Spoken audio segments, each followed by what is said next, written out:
European time on Tuesday the 20th of June for full coverage of the European Team Championships. And if you want to watch, head to allathletics.tv.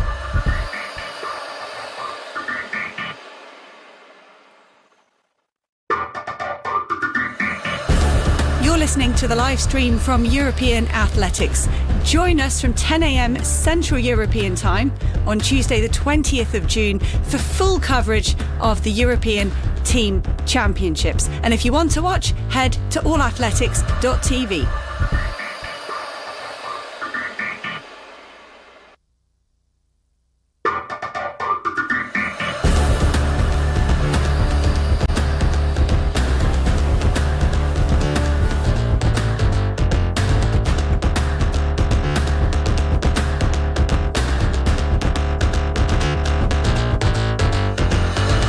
This is the live stream from European Athletics, and now coverage of the third division here at the European Team Championships.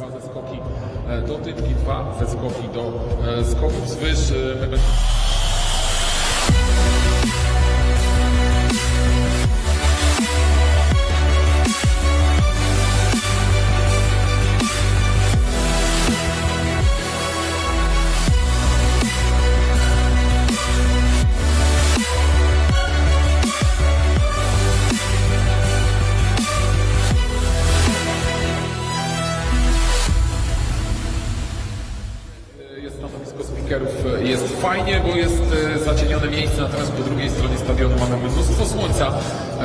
Pamiętajcie, pijcie dużo, bo widzę mnóstwo młodzieży, pijcie dużo, używajcie kremów, będzie dziś gorąco.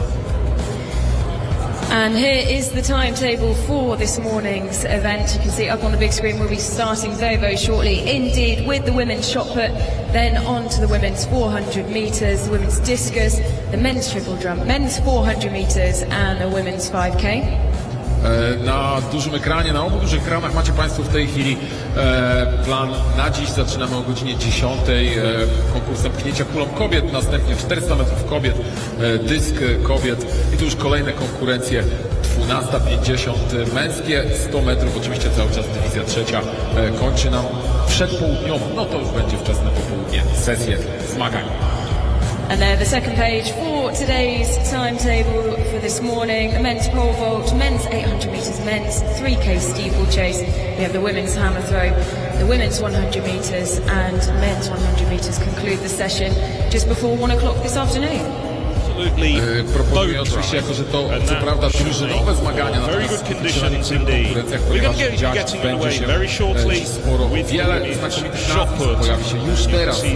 Medaliści mistrzostw Europy, medaliści mistrzostw. Just pick out one or two here and there. Sarah Lager of Austria. Lager, of course, very, very seasoned international finalist at many major global and continental championships. She's possibly the favourite for the women's shot put, 15-metre shot putter at best, although there is Michaela Walsh in there as well. Walsh has been in good form this season. Here's the presentation. So we have Efremovska of North Macedonia, national record holder with the discus, 41.61. Shot putter, really her second event. Cesarini of San Marino, just 20 years of age. Cesarino, like some of the athletes competing here today, other second events. Tesanovic of Bosnia, personal best just over 14 metres, but now 46 years of age. Halverson of Armenia we saw there, and then Sarah Lager, who I pointed out just a little bit earlier. Representing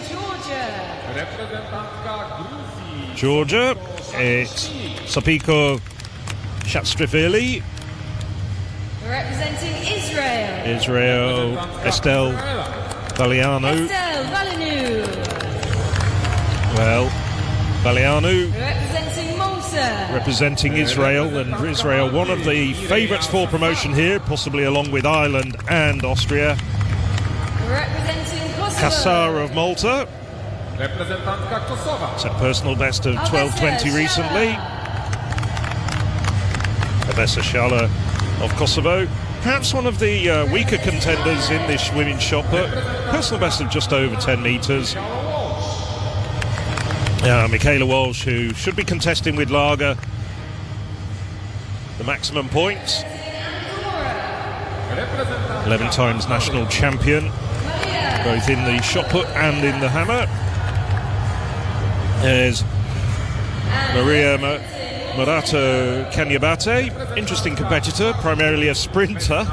And on the very last to be presented, there are in fact 15 nations, but a few are not having representatives in this event. It's Montenegro's Vesna Klašević.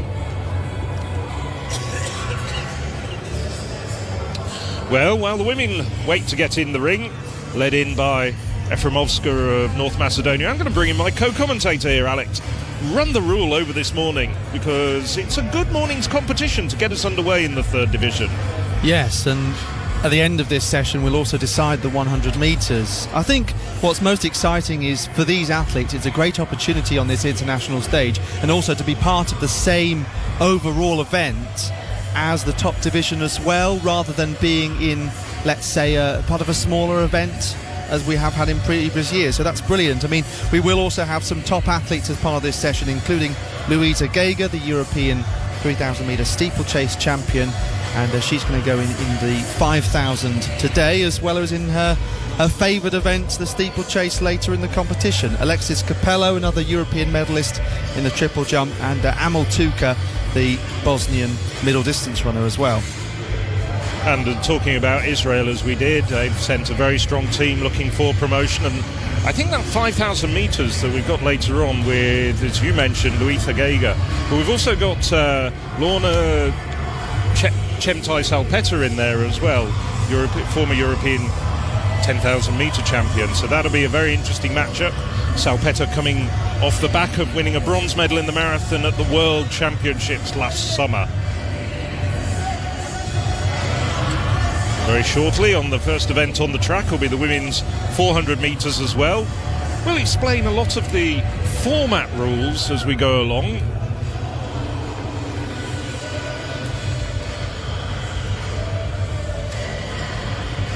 So, Efremovska.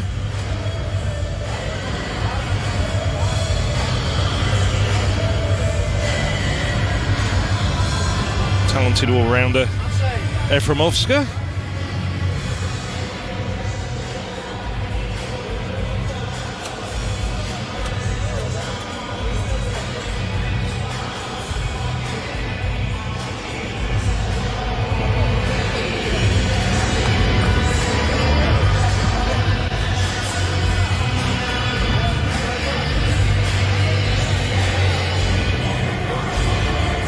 From Oscar, I can confirm, sent a shot out to 9:31. Now, Cesarini. We don't have a mark for Cesarini, but I've seen a few results for her here and there.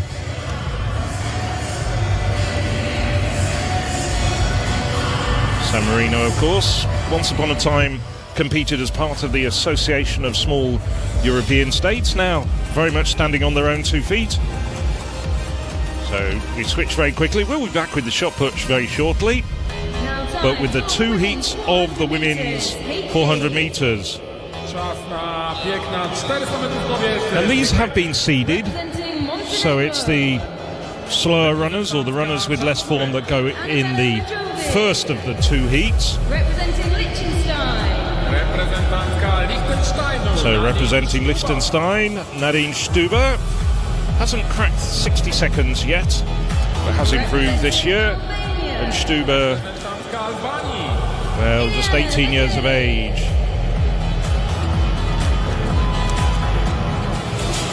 Representing Georgia.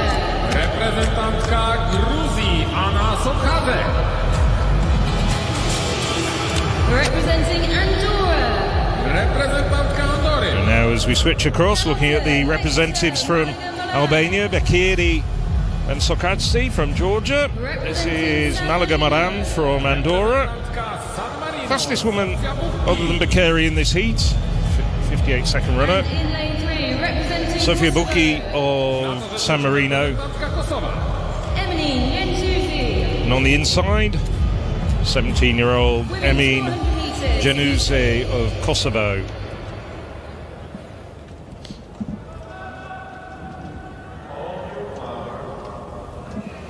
So keep an eye on lane 7 here. Bekiri, the Albanian. Predominantly a 200-metre runner, reigning national champion over 200 and 400 metres.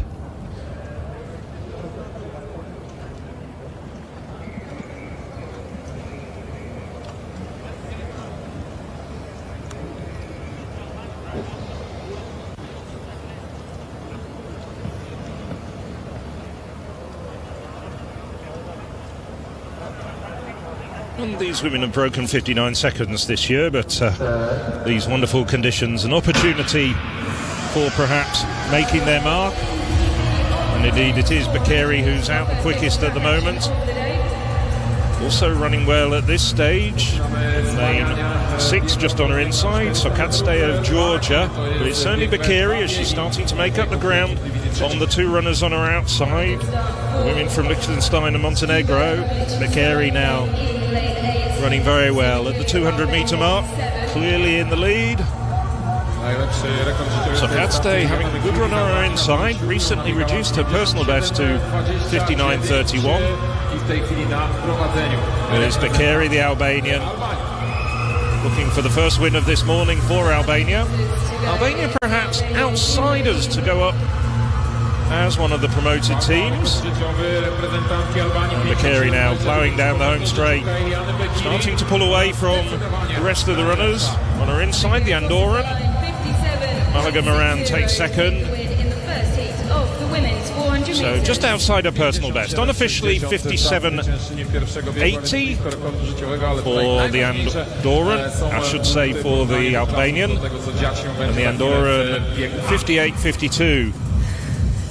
So that's a personal best by about a tenth of a second for the young Andorran Carlotta Malaga Moran. So some good running there to get the track event underway. Yeah, Bekiri, 5 times national champion. And it's not easy for these athletes starting off the championships fairly early in the morning, of course. Don't forget that they would have had to warm up and be part of the call room procedures, so it would have been an early start. And of course it's before the full extent of the crowd comes in, so have to psych themselves, get ready to go early.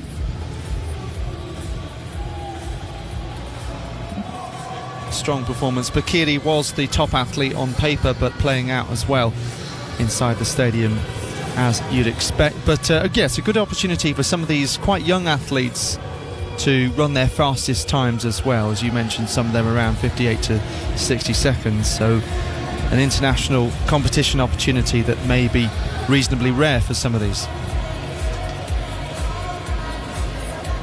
Yes, I mean, somebody like Bekiri would have competed in the Balkan Games in the past, as we now look at the shot put. This is the Israeli Valianu.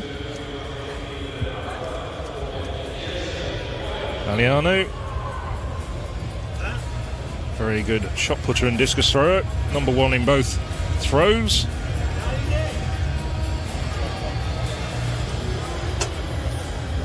.15.01. Well, that puts her third overall at the moment, as you can see.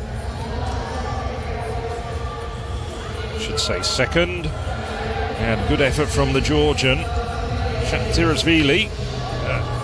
15.70. Valiano 15.03. Nerea Casar, better known as a hammer thrower. I think we're going to see her in action throwing that implement as well, perhaps later on this morning. National record holder with the hammer. So, walks out, gets a red flag.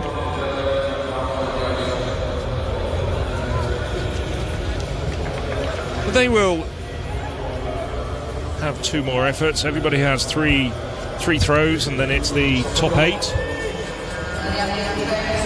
There's is Ressa Shala, the Kosovan.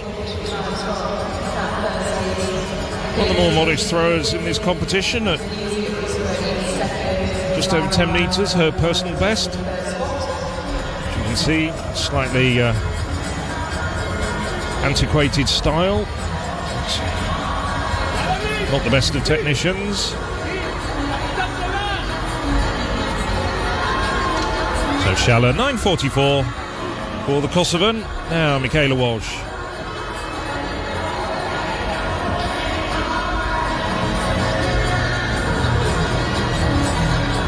Eleven times national champion, and no less than 6 of those came in the shot put. That's dropping down about the 15-metre mark. Won't be quite as far as the Georgian, Shatirashvili. Could possibly take second place.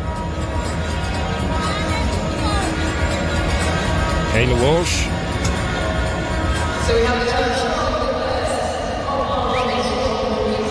European under-20 hammer throw bronze medalists a few years ago. Walsh 14.98.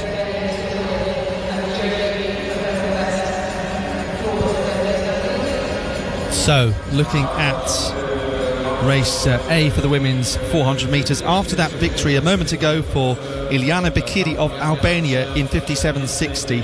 Now, looking across the 2 races, it's all about getting maximum points on times across all of the athletes in these races. So, effectively like an aggregate result at the end of them both being complete. However, I wouldn't necessarily expect that time of Ileana Bekiri to be faster than more than 1 or 2 of these in this field. As we start on the outside with Galan Shiloyan of Armenia, and Marga of Austria. So most of these personal bests, as you can see, are around mid 55 seconds. Lamia Valieva of Azerbaijan.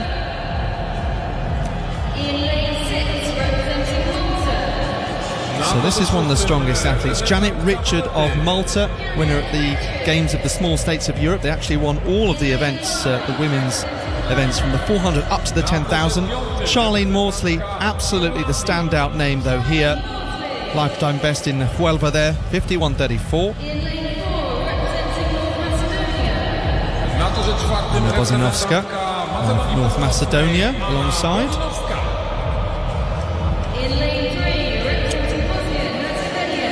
Here, Bosnia's Jelena Gajic. So once again, that 55-second range follows the time for Bekiri of Albania, the one to watch, 57.60. So we shall wait and see, but you would expect in a decent stadium like this to run a reasonable time, great conditions.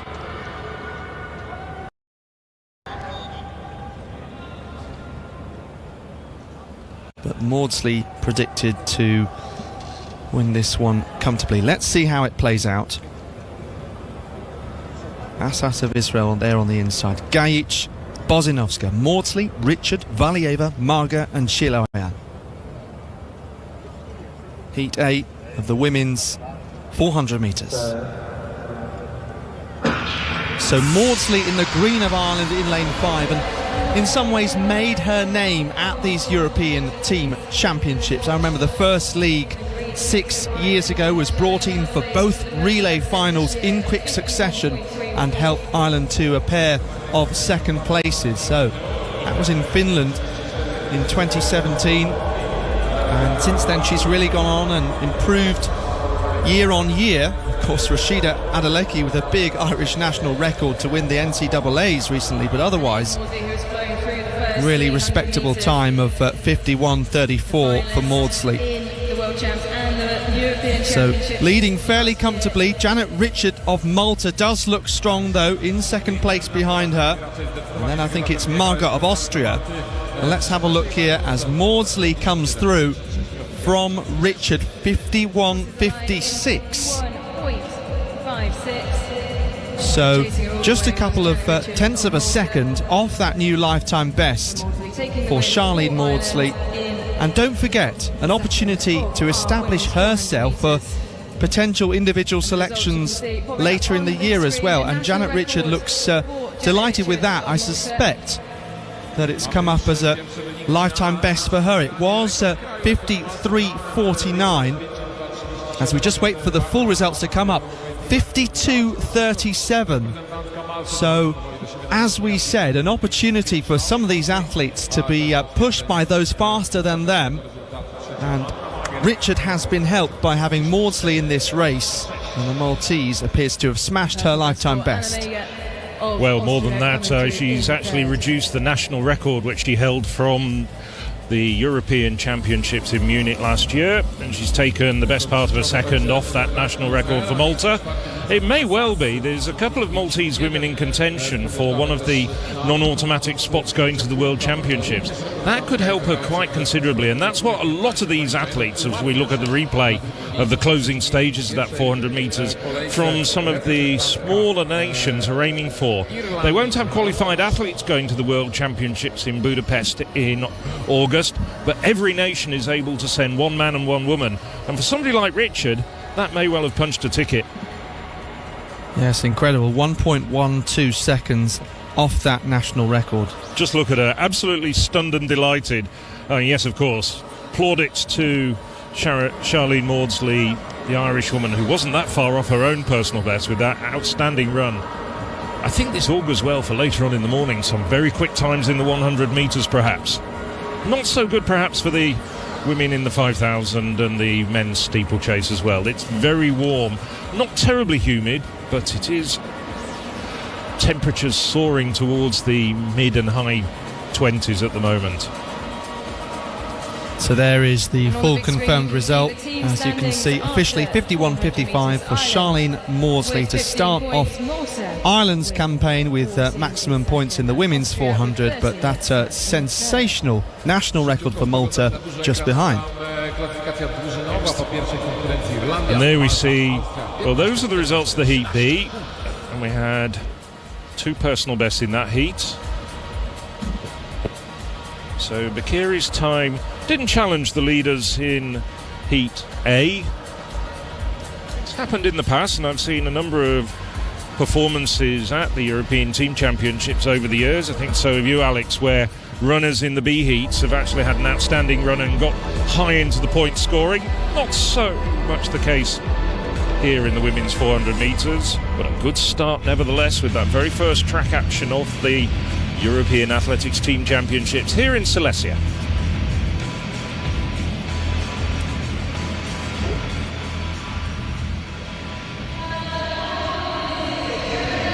And while the women's shot put is going on, we also have the women's discus.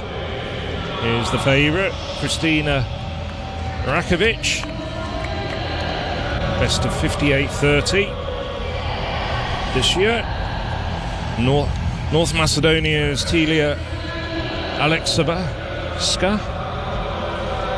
San Marino's Letitia Casade Valentini, just 17 years of age, like the North Macedonian who preceded her. Jana Zanazaran. Next up from Armenia, we saw Dzenia Gusinec of Bosnia there. Now, Janeba Toure of Austria. 51 metre thrower at best, the Austrian. Nino Shivadze of Georgia, also a hammer thrower. So it's a busy morning for some of these women throwers. There's Estelle Valiano, who's rushed over from one side of the track to the other, with the women's shot put going on at the first bend. Valiano's made it over. She's competing in two events simultaneously, in Sana of Liechtenstein and Chula of Malta. Kudleshi of Kosovo, Fogarty of Ireland, Niamh Fogarty.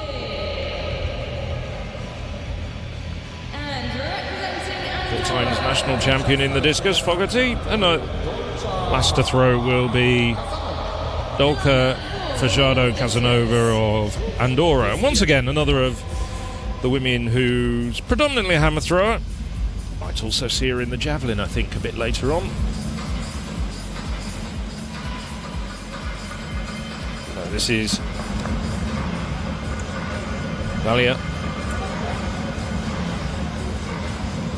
No, that's Valiano who we're looking at. That's a recording from earlier. It's not Efremovska.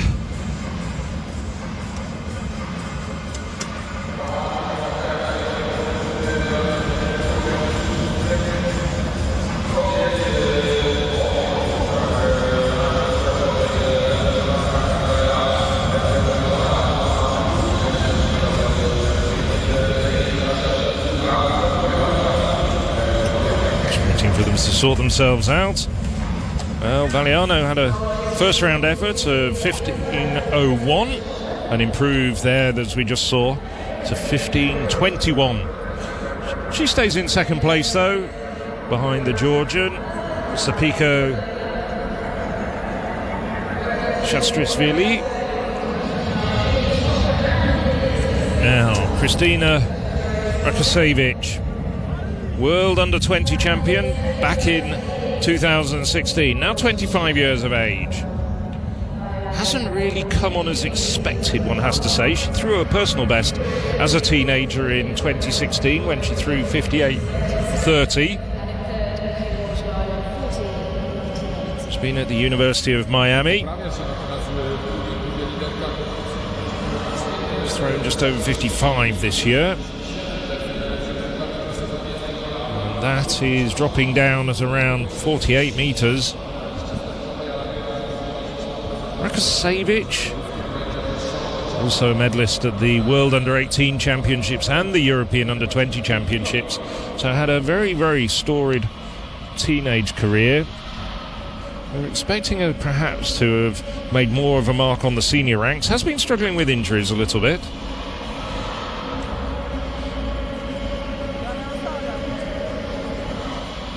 Foul to open Rakosevich's account, but she does have 2 more throws, as do all the 13 women in this women's discus competition. It will have 3 throws to start with, and then we move on to the top 8.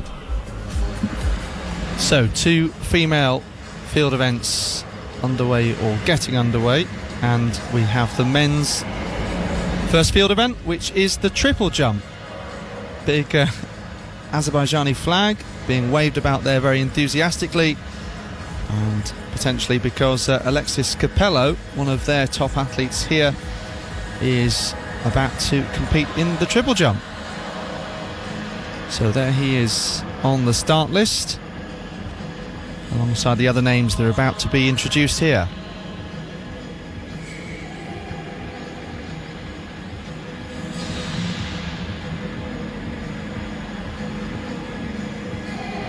So 14 athletes entered.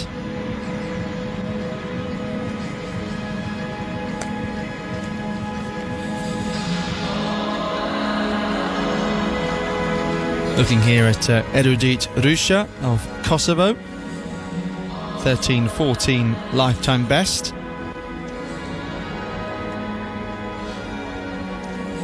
I think it's fair to say that you will sometimes see that team managers have looked at what athletes might be available and said, well, where can you help us? I know you've done some triple jumping in the past, I know you've done some pole vault, you're a decathlete, come in here and help us with this slot. And I did see that, I think it's in the 400 metres we have a triple jump national record holder. But that of course is athletes as well who've perhaps experimented and seen what they're capable of in the fullness of the sport of athletics. So Paul Haderas of Andorra we saw there, Matija Vojvodic of Montenegro, Brian Avia this is, of North Macedonia. I like it when they make use of the sun design on their kits, as they have done on their football kits in recent years, and they try to change it to a different plainer red and yellow kit, and the fans said, no, we want the sun emblazoned across our chest. Davide Davosi of San Marino.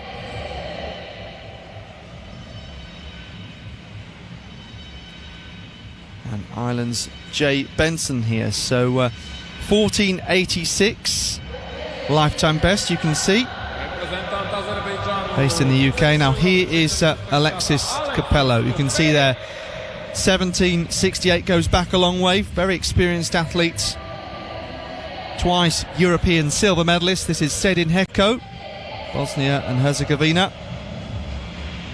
Sunglasses are out for Levon Agassian,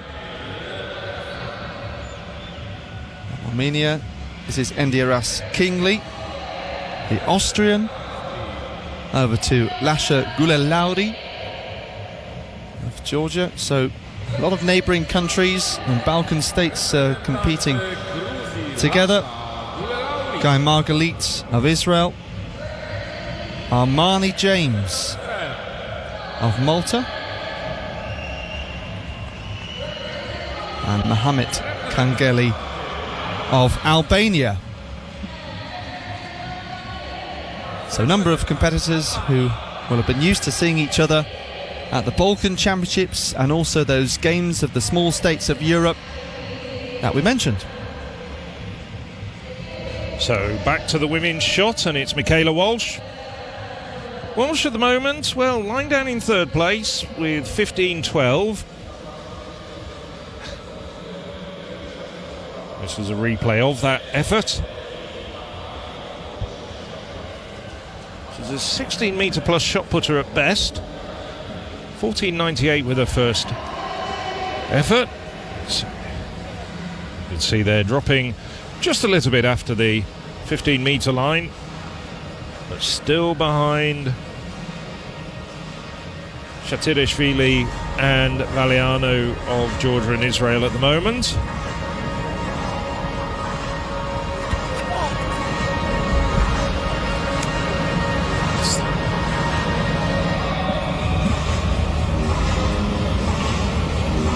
Son of Armenia, US based but Armenian heritage, and she's signed up to compete for Armenia.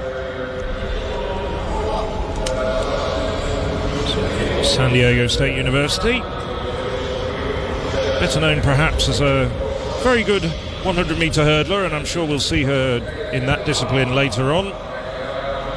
It's also quite a promising multi-eventer, so she's been dragooned in to put the shot for Armenia. Now, Sarah Lager. Lager, 2 efforts at 13.43 for the very talented multi-eventer who was the world under-20 champion at the heptathlon back in 2016. And she just walks out. Lager will also be doing the high jump later on as well. Quickly moving across to the women's discus. So this is from one Austrian to another. This is Touré.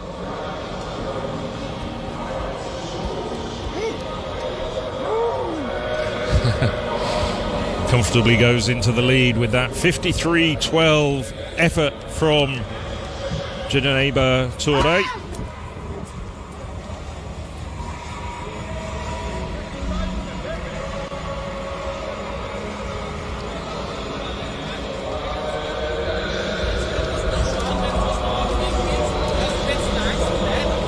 Now, Shikvadze of Georgia. Shikvadze, better known as a hammer thrower. She's a very good hammer thrower, 67-metre plus hammer thrower.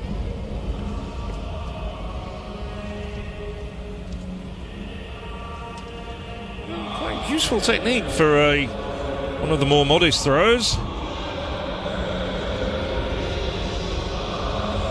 So Shikvadze, 27.18 to get proceedings underway for her. Here we are, underway now in the men's triple jump competition with Matija Vojvodic of Montenegro.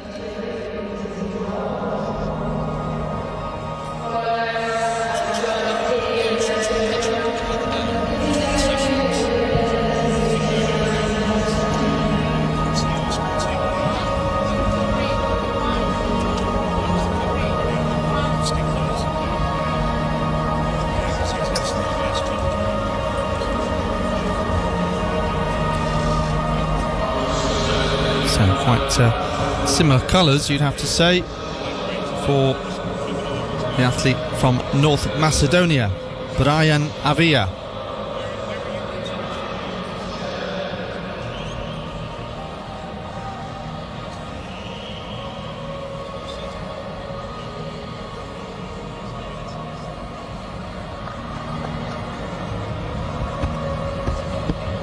.12.23's the measurement for Vojvodic that's come up. Before that, Russia of Kosovo, 12.79, season's best. So, another look here. Avia sprinting down the runway, hitting the board nicely. Through the phases, and leaping into the pit.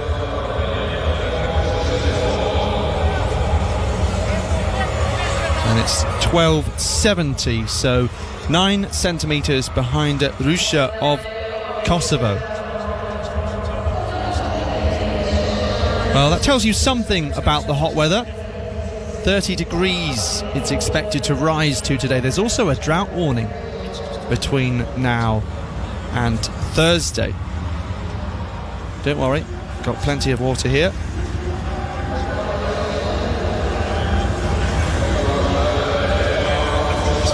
Davide De Vossi of San Marino.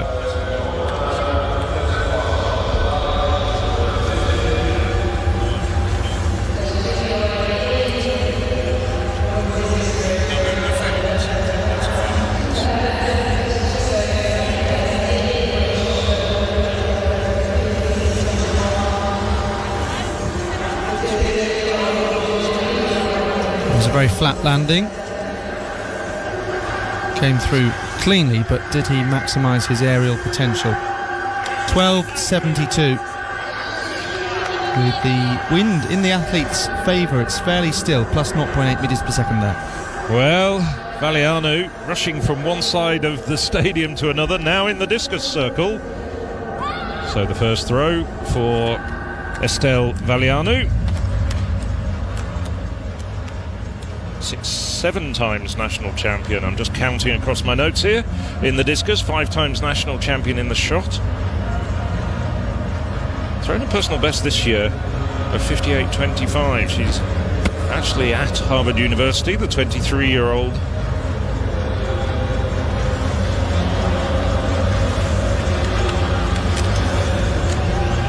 So 55.64 to get things underway for Valianu in the discus. That's a good start from her. As we switch back to the track now, and it's the men's 400 metres.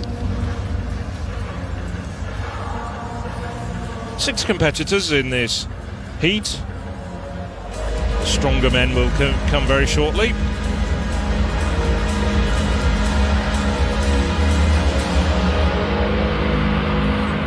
And we move back onto the track for the men's 400 metres. That's the 2 men to look out for. Blasi of Andorra, and alongside him Mammadov of Azerbaijan. The men in lanes 5 and 6.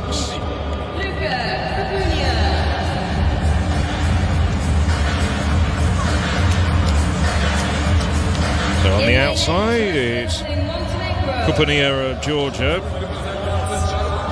Dragan Pesic, one of 2 talented multi-eventer Montenegrins, and he's inside Sargassian of Armenia. Here's one of the men's we should look out for, Mammadov of Azerbaijan.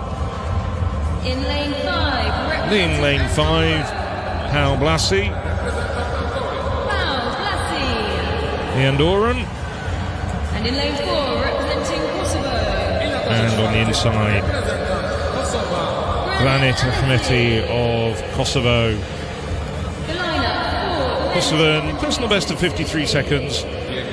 Probably a bit of a tall order for him to feature in the leading men home.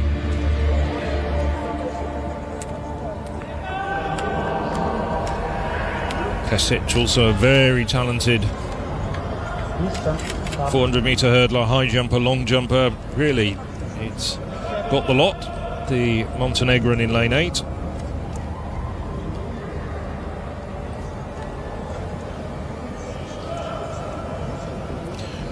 Very shortly as well, we will be seeing the men's pole vault get underway.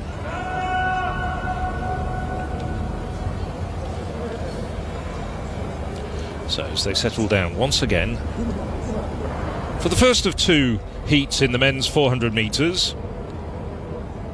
From the inside, in lane 4, Ahmeti Kosovo, Blasi Andorra, Mammadov Azerbaijan, Sargassian Armenia, Pesic Montenegro, and Kupunia of Georgia.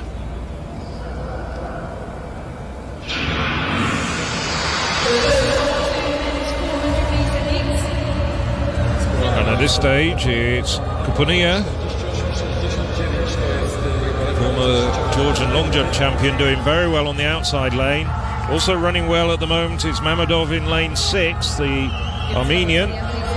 Blasi now, so this is turning into a very competitive race as they come into the second bend, halfway through the race, but running blind on the outside. Kupunia of Georgia doing extremely well at the moment, but now, as expected, it's the Andorran Blasi in lane 5 coming through. Mammadov now just having to give way. The Andorran running a very good race over the second half of this 400 metres, and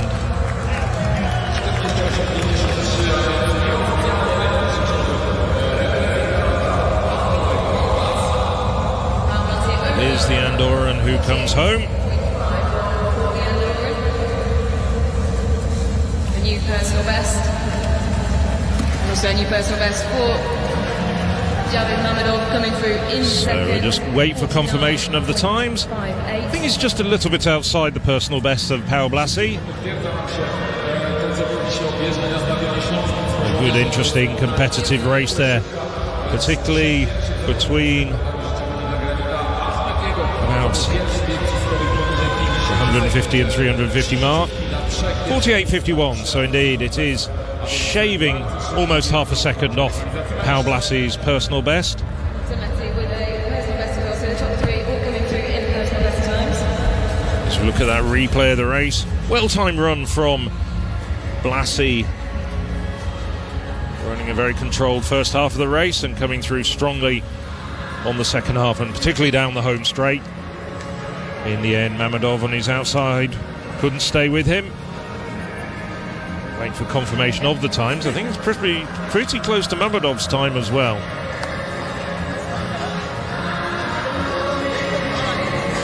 Yes, he came in with that personal best 48.69, actually set indoors, and 48.53 is 1.5 tenths off the Andorran national record set in 1999 by Daniel Gomez in Liechtenstein. So that's one to aim for in his next race. Back to the triple jump in the field, and it's Kingsley of Austria.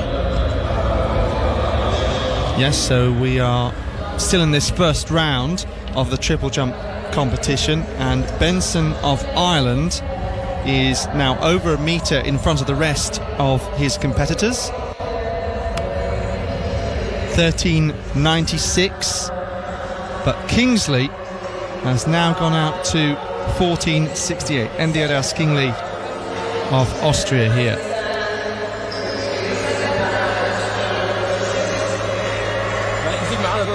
Fifth at the World Under-20 Championships 2 years ago. 15.84 lifetime best. He's a 4-time national champion of Austria, and that includes indoors and outdoors. So on to Georgia's Lasha Gulelauri. So he was second at the equivalent of this event 2 years ago, the last edition. And he was one place behind Kingley at those same World Under-20 Championships in 2021.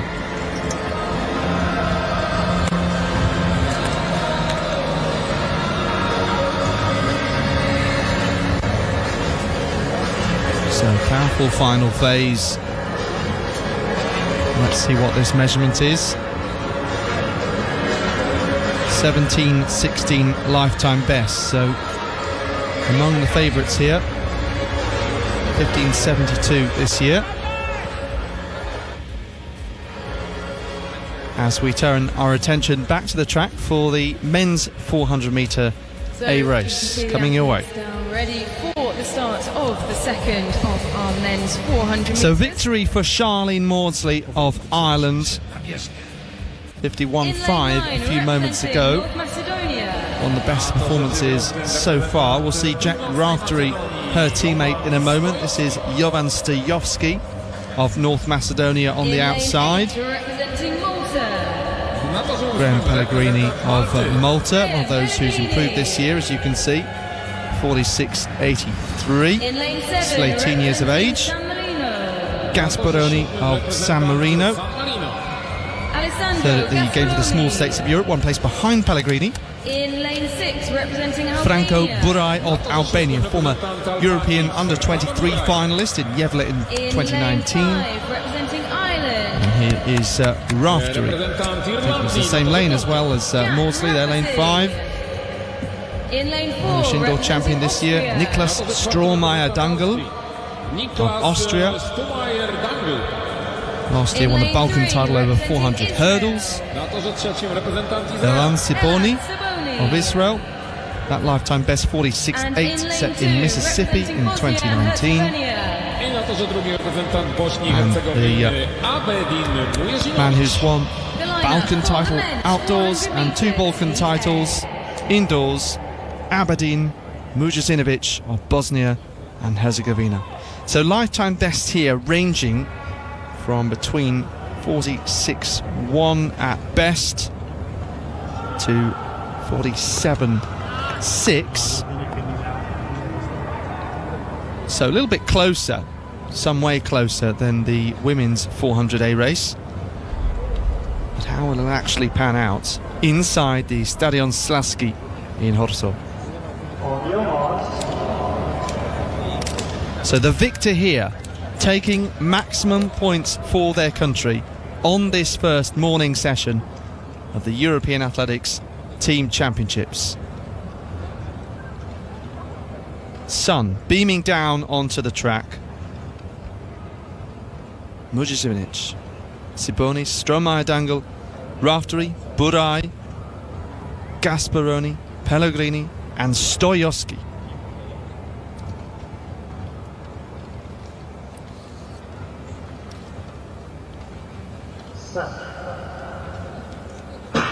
So a long hold before this one-lap race gets underway. Burai in that darker red of the Albania vest there out front, overtaking Gasparoni on his outside.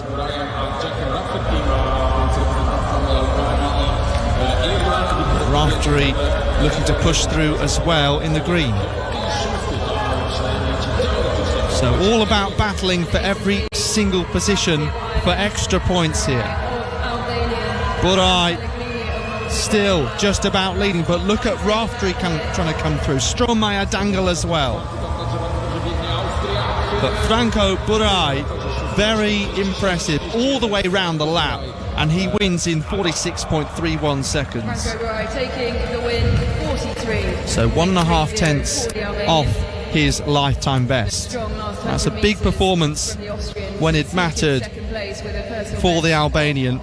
46.64. And coming in, there was just 100th of a second between Raftery and Buraz.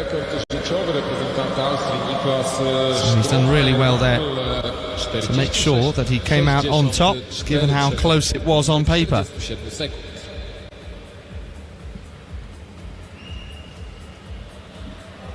Well, as we look at that replay, it's a really good performance from the Albanian out in lane 6. Currently national record holder at 46.16. Rezultatów tego biegu za chwileczkę, zapewne za kilka minut przeliczą nam się punkty po kolejnej konkurencji. Just uses his strength and power to pull away from the likes of Rafferty over that final 50 metres, and has the luxury of being able to just look around, relax just a little bit. 46.30, The well, women's discus, Estelle Valenu of 16 hundredths away from his own national record set last year.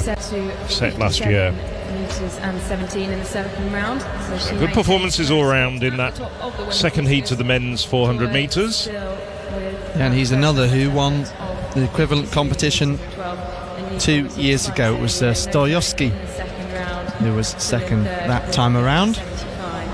Tak jak wspominałem już wcześniej, Estelle Valenu z Izraela skupiła się już na And he's finished fifth in 2023. As we see this full result confirming just that. Niklas Strohmeier Dangle of Austria coming through for second as well. Ponieważ w tej chwili co prawda jest trzecia w konkursie pchnięcia kulą, bo właśnie przed chwilą Michaela Walsh z Irlandii awansowała na miejsce drugie i delikatnie postawiła pod ścianą reprezentantkę Izraela, bo 5 centymetrów w tej chwili wyprzedza Estelle Valenu, więc najprawdopodobniej będzie musiała jednak jeszcze na tą piątą, ostatnią... So wins for Ireland and Albania in the 400. What about the shot put? Or even the discus. Easily confused though, because Estelle Valenu is competing in both of them. Now she had 55.84, and she leads the way in the women's discus at the moment.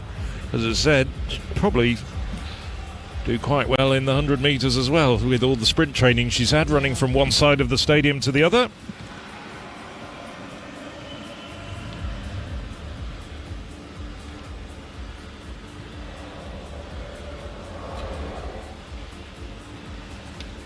That was a very good effort indeed. That might be an improvement, and indeed it is. 57.17.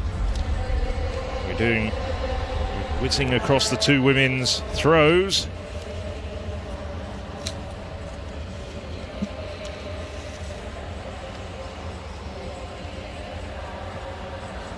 This is the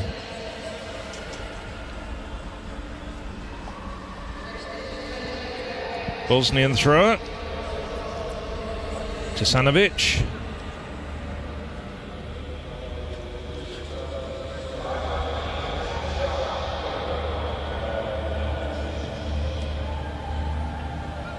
So Tisanovic improves to 12.51. Stay with the shot put. We're now in the 5th round, and the competitors have been whittled down to the top 8. Zerilaga opened with 2 efforts of 13.43, the former world under-20 heptathlon champion, and has followed that up with 3 fouls. You see again, just decides she doesn't like it. Taps on the top of the stop bar and takes a deliberate red flag. Season's competitor.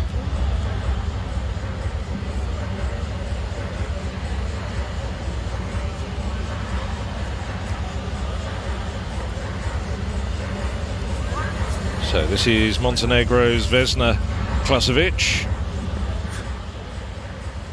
Klasovic, 4th place at the moment with her opener of 14.24.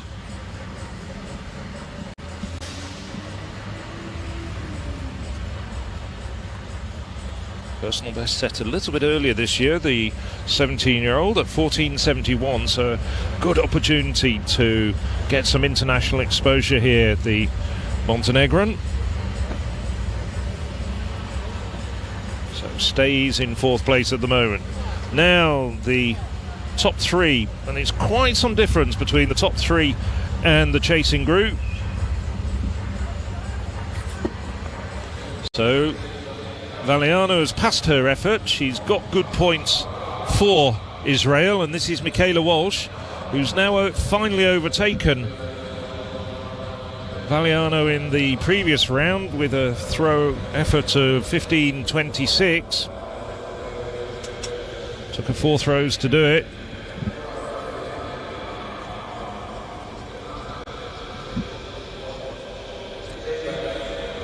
So she's now chasing Shatrishvili. So 15.04. 3 efforts over 15 metres for Walsh, so a good sequence for the Irishwoman.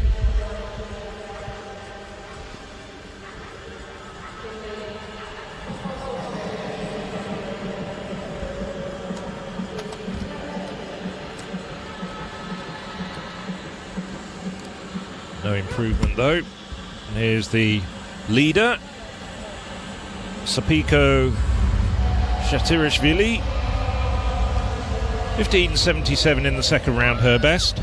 Oh, then we quickly whiz back to Estelle Valiano, who's decided to focus her attention on the discus, having gone well over 15 metres in the shot, and then passing her 3 efforts after round 2.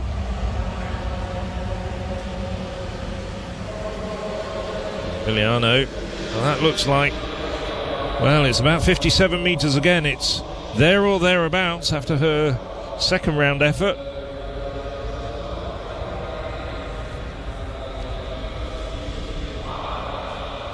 So Valiano, Harvard University Environmental Science and Engineering student. Jay Benson in the triple jump, so we're now into the second round. We saw that jump of Gulay Lowry of Georgia, 15.91 indeed. So some big gaps between the top 3. Kingley of Austria, 14.68, and then Benson, 13.96. Leisha, 12.79. Once again, back to the shot. Here we pick it up with Shatirishvili. 15.77.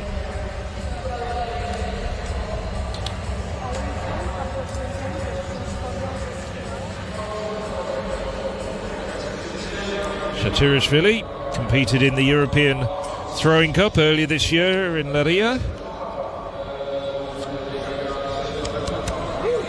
Also went to the European Indoor Championships. So an improvement for the Georgian, 15.86. She's really put her stamp of authority on this competition. Just looking at the Maltese discus thrower, Antonella Chual, now 47 years of age, one of the oldest competitors in the competition, and indeed in the whole of the European Athletics Team Championships. Chual.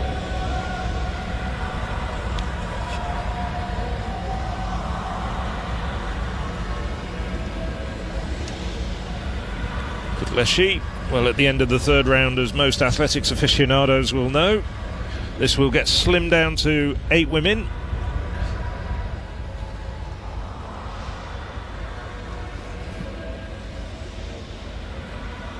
Kutleshi, the 2 fouls, just getting a notional 1 in, 26.39.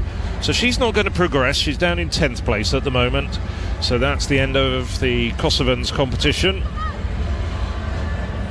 This is Niamh Fogarty in 3rd place at the moment. Opener of 50.75. Needs to improve by about 2.5 metres if she's moved up in 2nd. It's occupied at the moment by Janeba Toure at 53.12.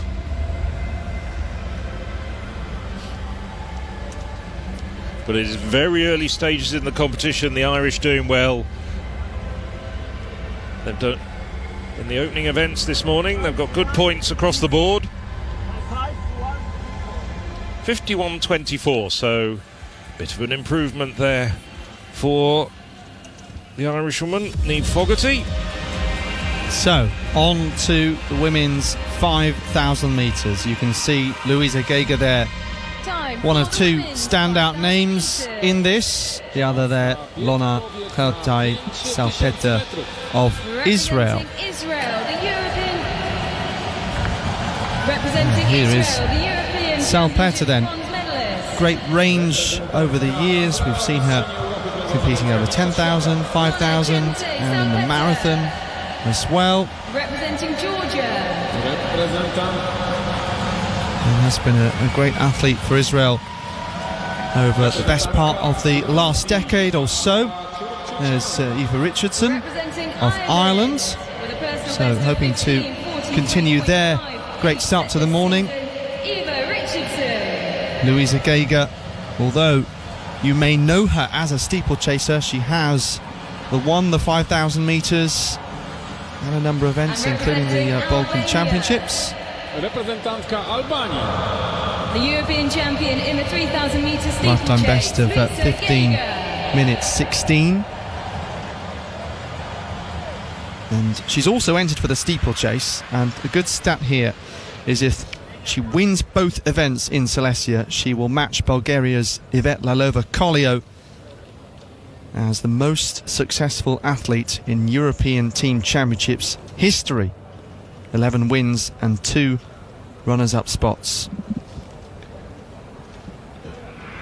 Two quite different athletes. Yvette Lalova-Colio, of course, emerged at such a young age as a sprinter and has taken part in 100, 200 and 4x1 relays. It certainly helps when you have the relay also. So, Lona Hemtai-Salpeter taking these athletes out early on here.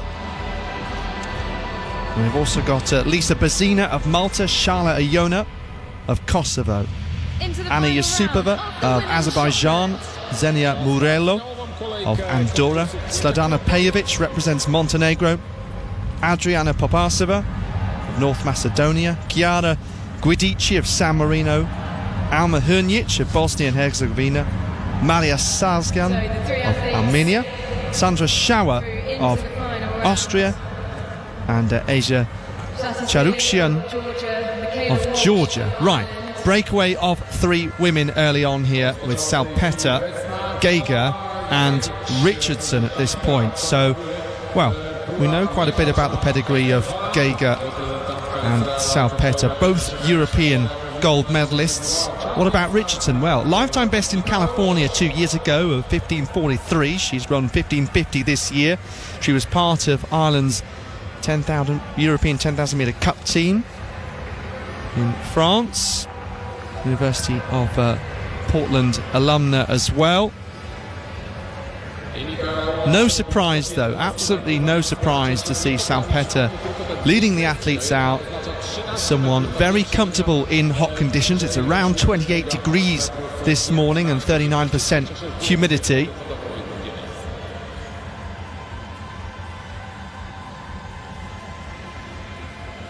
So you're watching live coverage then of this first morning session of the European Athletics Team Championships. It's the 3rd division starting off. 2nd division also to come this afternoon. Richardson doing well to go with this pace. And indeed, it is a very good early pace, isn't it? So we're going through 800 metres in just inside 2:30. Richardson now starting to drift a little bit back after that strong early pace. I mean, it's very courageous of Salpeter at this stage to try and push it. The Israelis, of course, looking for promotion. The 3 teams who are really the favourites for promotion from the 3rd division are Israel, Ireland and Austria, and there's a very clear gap between those 3 and the rest, but Albania do have promotion possibilities themselves. We've already seen sparkling run from Buray in the men's 400 metres, and although the depth isn't quite there for the Albanians, they've got a sprinkling of very good athletes here and there. And Louisa Geiger just hanging on to Lorna Salpeter, who's never afraid to front run. We've seen this on the roads, at half marathons and marathons. We've also seen it on the track. Sometimes it comes off, just as it did at the 2018 European Athletics Championships when she took 10,000 metres gold. It has to be said, sometimes it doesn't. I've seen a couple of half marathons where she's been on course for something sub 68, and it's all just unravelled over the course of the last few kilometres. But you can never ever say that she's not brave and committed behind her. Richardson doing well at the moment. Richardson, personal best of 15:43. That came 2 years ago. Like many Irish athletes, has spent time at an American university. She was at the University of San Francisco. So at this stage, well, all 14 women strung out around the track, but it's still Lorna Salpeter who's leading the way, putting in a very strong performance at this stage. I didn't see any splits up on the screen. We'll try and give you some splits. 3:07 was the first K, so it's 15:35 pace. Nicely done, Alex. Thank you. Alex Seftel, the man who's always got his eyes on the clock. Apart from when I haven't. And when would that be? Half the time? Well, you don't test me later. No. You're usually the first to breakfast, so I'll give you that. So, as you were, still Salpeter making the pace at the moment.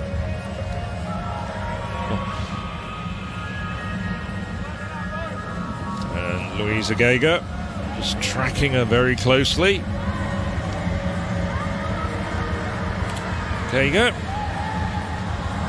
first athlete ever to win an outdoor European Championships medal. Just got the other couple. Was the flag bearer for Albania at the Rio Olympics. Here very much flying the flag for Albania, but in pole position at the moment. We won't use that pun too often since we are in Poland, but now and again we'll give it a bit of a sprinkling here and there. So 8 laps to go, unofficially about 5:42. 3,200 metres to go. It's a very popular victory in Munich. I think, a lot of her fellow athletes really respect what she's achieved. As you said, the flag bearer in more ways than one for Albanian athletics. And I was really excited just to see what the homecoming would be like, what the reaction, the kind of atmosphere when she, arrived back in Tirana, and it was brilliant to see. Just looking there at Richardson, obviously with going with that pace, she now has the difficulty that she's probably going to be on her own, apart from catching lap runners, for the rest of this race. It looks like Elisa Bazina of Malta is leading the chasing group of athletes, who are then 4th place and back, 4th, 5th and 6th at this point. I think that Shala Iona of Kosovo is also in that group, and they are some 200 metres back from our leaders. So the leading pair of Salpeter of Israel and Geiger of Albania go through and see 7 laps to go. So more than half this race concluded. A little bit under half, in fact, as they come through, passing what would be the 200 metre mark on the back straight. That'll be halfway to go. So quite a considerable gap now between Salpeter and Geiger. Approximately 70 metres back to Richardson. But Richardson still behind the leading pair, doing very well, sticking to her task at the moment. Did you get a 2 kilometre time, Alex? Too busy talking. Oh dear. No, there was me. I was singing your praises about watching the clock, and you've just let me down enormously. Never mind. Alex is on the case. He'll find the 2 kilometre split in a moment.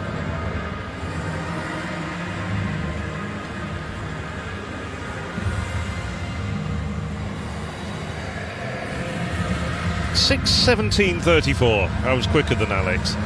Won't always be the way, but on this occasion I was.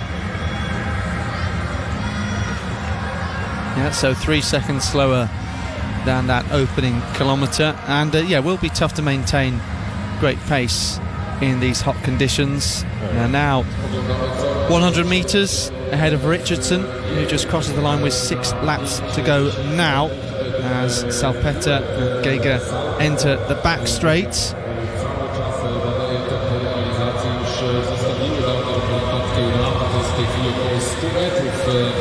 Salpeter, who came to Israel as a teenager, worked as a nanny. Up on the big screen you can see the 2,000 metre splits. Winning bronze over 10,000 metres in Munich last summer. Third at the World Championships in the marathon. 14:59 at best. Eva Richardson, 9 seconds behind them, but it is Luisa Geiger and Rona Chemze, Salpeter of Israel, the two athletes who have been stuck. Geiger, the Balkan champion over this distance, doing the double there, 2,000 metres. and then going on to win the European steeplechase title. He's been to 8 European championships indoors now. Okay, now we can get a sight of Richardson and potentially the other chasers too. In fact, they're just entering the top bend, so that shows you that she is secure for the time being in third place. Coming through with 5 laps to go, 9:54 on the clock with 2k to go for her. So as we can see there, Salpeter and Geiger just passing the Macedonian Arsova. Arsova, North Macedonian record holder at 16:50. She's having a fairly good race, the Macedonian. She's not that far from it. At the moment, Salpeter, Geiger racing at just inside 16 minutes. If you say that there's about 70 seconds a lap back to the likes of Arsova and some of those women in the middle of the pack. It's a respectable run from Arsova at the moment. I'm just wondering though now, as we look with 4 laps to go, whether this is just playing into the hands of Geiger, who as a 3,000 metre steeplechaser and having some good credentials earlier in her career at 1,500 metres, you would expect to have the stronger finish. And Geiger really hasn't done any of the work. I don't think she's taken a foot in front of Salpeter through these first 8.5 laps so far. Coming up for 9 laps.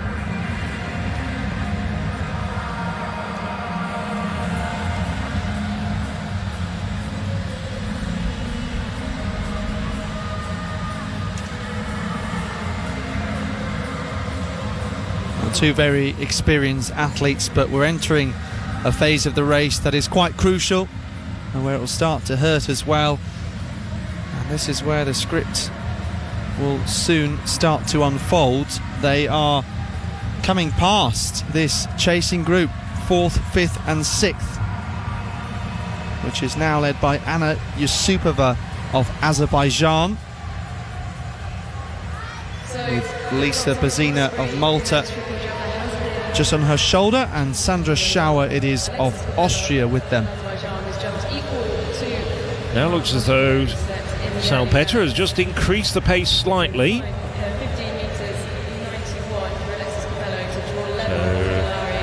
Salpeter trying to shake off the attentions of Luisa Geiger, who stayed just behind her on her shoulder all the way through this race from the gun. And then it's, as you can see on the lower left-hand side of your screen, close to 250 metres back to Richardson of Ireland. Richardson very comfortably in third place at the moment, and then a long gaping gap all the way back to the chasing group behind Richardson, battling at the moment. These 3 women battling for 4th, 5th and 6th place.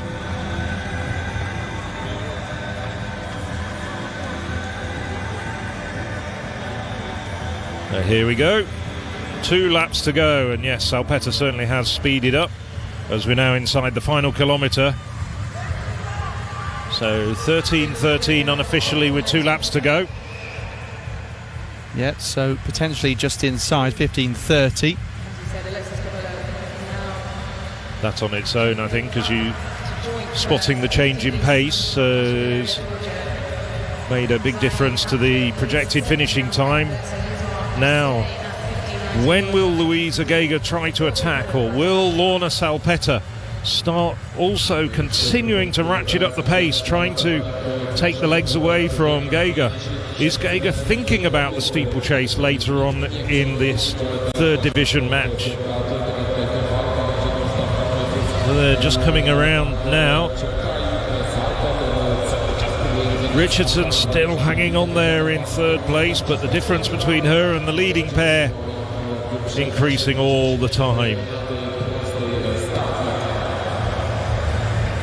So now as the leading pair from Israel and Albania start to really get themselves poised for the duel as they come through with 1 lap to go. Yes, 14:27 at the bell. Salpeter gradually upping the pace all the time. Brilliant head-to-head between the Israeli and the Albanian. As we said, two very experienced athletes here. Now, coming down the back straight, Geiger with eyes down at the track. Salpeter focused only ahead. All about tactics and timing, getting it right now. Geiger pushes up onto the shoulder, rounds this top bend. They have the traffic of lap runners. Geiger doing so wisely. Salpeter would have had to gone very much the long way round. They are almost a lap ahead of everyone else in this field. Louisa Geiger, look at this fast finish.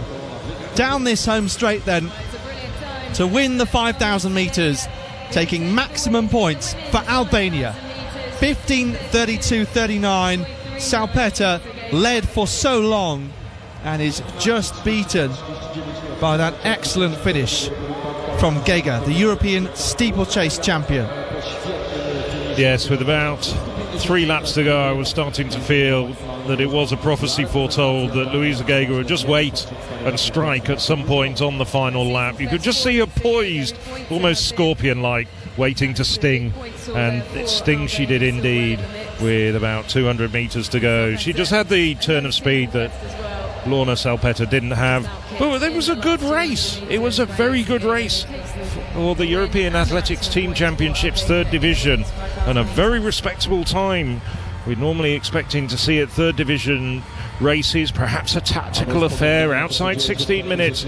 No, both Salpeter made the pace and Geiger stuck with it, and it turned into an enthralling head-to-head duel. Absolutely, and the pace was quite even as well. Out by Salpeter at front was 15:35 after the opening kilometre, 15:32 eventually. Richardson, tough race for her, out on her own nearly the whole of it, and comes through there in a very comfortable third place. Around 300 metres behind our leaders, 16:45. I suppose that's the sort of position that she might have aimed for with two European champions ahead of her. Well in front of the rest in the field. We're just looking out for who is in fourth place. They were in a group of 3. Looks like it's going to be Lisa Bazina of Malta, if I'm not mistaken here. She was in that group 4th, 5th and 6th, but she's sprinted away ahead of them. 16:45 the time for Richardson that you can see as the clock keeps on ticking. So just looking at the replay of the race, and this is the point very early in the race where Salpeter takes the lead. Richardson of Ireland stayed with them for a short while, but it was only Louisa Geiger who stuck with the early pace set by Lorna Salpeter, and a very good early pace it was indeed. Going through the first kilometre in 3:09, and as Alex was saying, very even pace throughout. But Louisa Geiger, well, now 34 years of age. Last year she did actually set the Albanian record at 15:16. She's seen it all, she's done it all, has the diminutive Albanian over the years, and she knew exactly what she was doing. Here's the moment where she struck, and she just glides past Lorna Salpeter. Salpeter tried to resist, but that didn't last very long, and Louisa Geiger comes through for the victory and maximum points for Albania.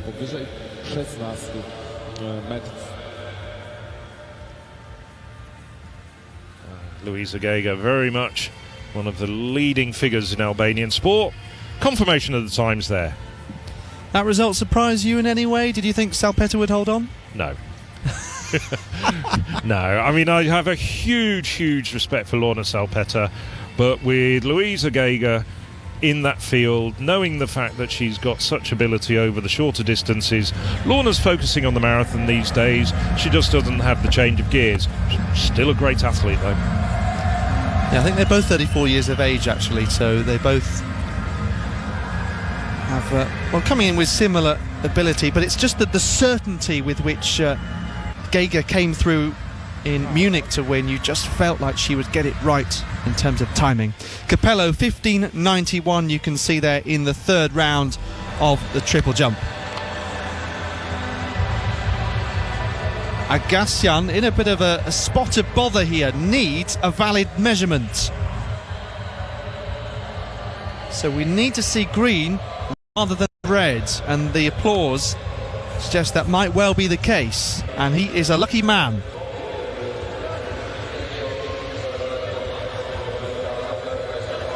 And it's not easy, is it? Because when you're in that third round, you want to make sure you get some points, but you don't want to just go for safety. But I think you err more on the side of it, more cautiously. So now we're back in the discus, and it's Estelle Valianu. Valianu has already bagged good points in the shot. Just took 2 efforts in the shot.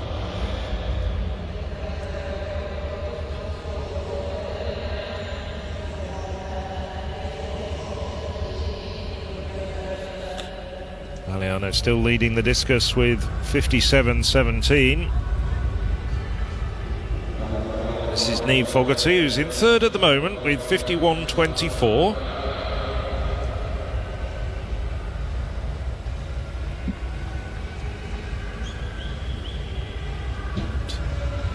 Just clips the 50-metre line, so I don't think there's going to be any improvement from her with her very last effort. No. In fact, it landed a bit before the 50-metre line, just over 45 metres.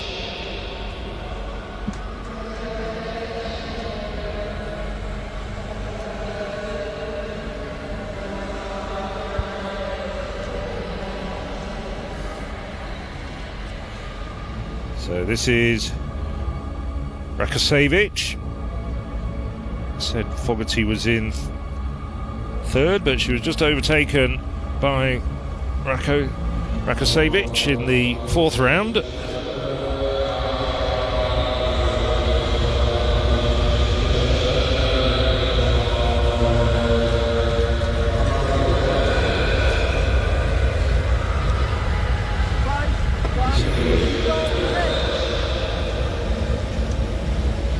Rakasevic, said a couple of times earlier in this morning's broadcast, the World Under-20 champion back in 2016.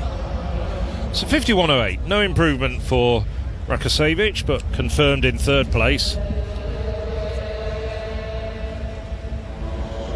Now, Djeneba Touré sent her discus out to 53.12 in the first round.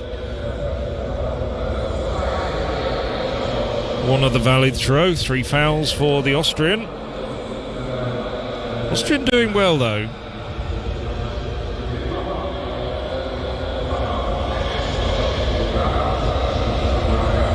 Has had some international experience, the 27-year-old Austrian. So no improvement for Touré, but good second place for the Austrian. Now going into the circle now, Estelle Valianu.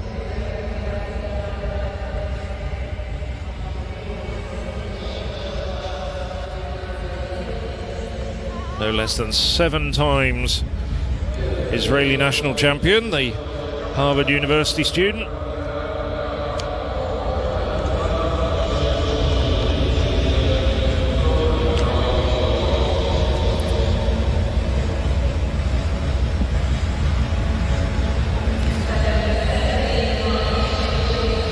Good effort again, well over 50 metres, right out to the right-hand side of the sector. So 56.51. So an excellent series there from Valianu. 4 of her 5 valid throws would have won that competition. Hugs all round. Thank you. Maximum points for the Israeli.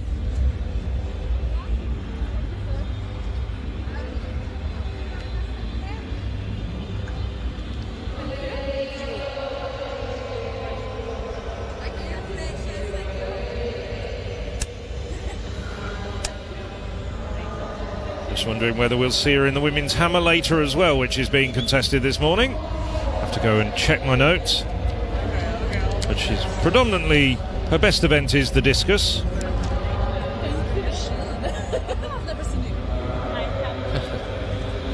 Good camaraderie there between the 13 women in the discus.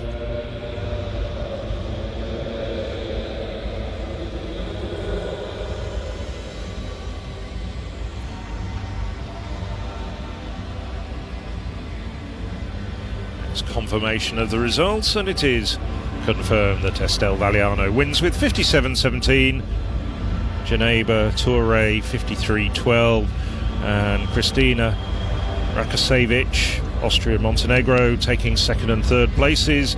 There's the full results all the way down the line. A few people in there just to get points for their teams. Might be specialists at other events. Still in the field, the men's pole vault. Yes, so warming up for the next few moments.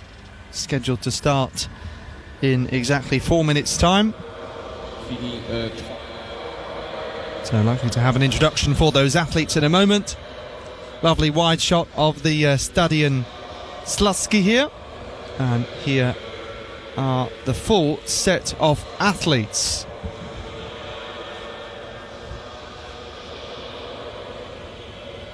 So once again, aiming for maximum points for their countries. Lifetime best ranging between 550 and 420. And some athletes for whom we don't have a pole vault result necessarily.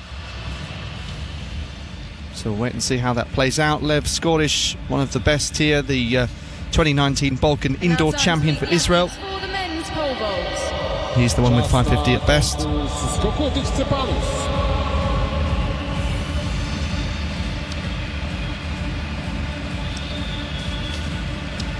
And we'll certainly be picking up the pole vault a bit later on, including keeping an eye on Lev Skorish, who was a world under-18 medalist about 10 years ago. But we're going to start concentrating on the track very shortly. Representing Bosnia and Herzegovina. Well, no, we're not. We're back at the pole vault. I thought we were switching over to the men's 800 metres. That's still to come very shortly. Yep, full introductions for these athletes. Alexandra Uer. And there is Lev Skorish. Representing Israel. 5:10 his season's best.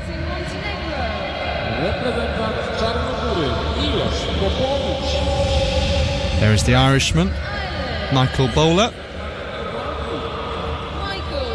476 indoors in Dublin in February. We're looking here at Mikhail Vilches-Vendrell of Andorra. And he has pole vault and 4x100 metre relay national records. And that's quite some versatility. That's very impressive. But it is often said that field events that have a run-up, obviously long jump most notably, but it is underrated how speed can be important. And pole vaulters generally very versatile athletes as well. Pole vaulters often also very good multi-eventers. to the triple jump with Kingley, who had been leading the competition. He actually improved to 15:38 while that 5,000 metres was going on. So he's improved with every jump so far, and we are now in round number 4. And he's in position number 4. Gulel Lauri ahead of him in third. 15:91 actually showing as retired at this point. So perhaps picking up a knock there.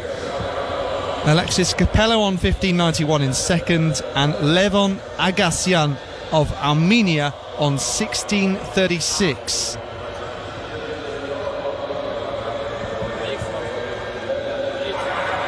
So no mark for Kingley there, having started off in the first half of the competition with an excellent series. Capello. So the 37-year-old European outdoor silver medalist in Berlin 2018. Same colour medal, Torun 21 indoors.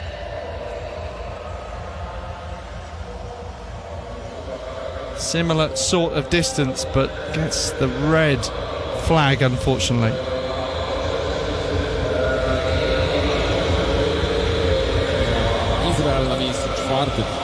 Somewhat to his frustration there. And in the men's triple jump. And here we are. Well, we do have the men's 800 metres coming up on the track after that pole vault presentation. And the first of 2 heats.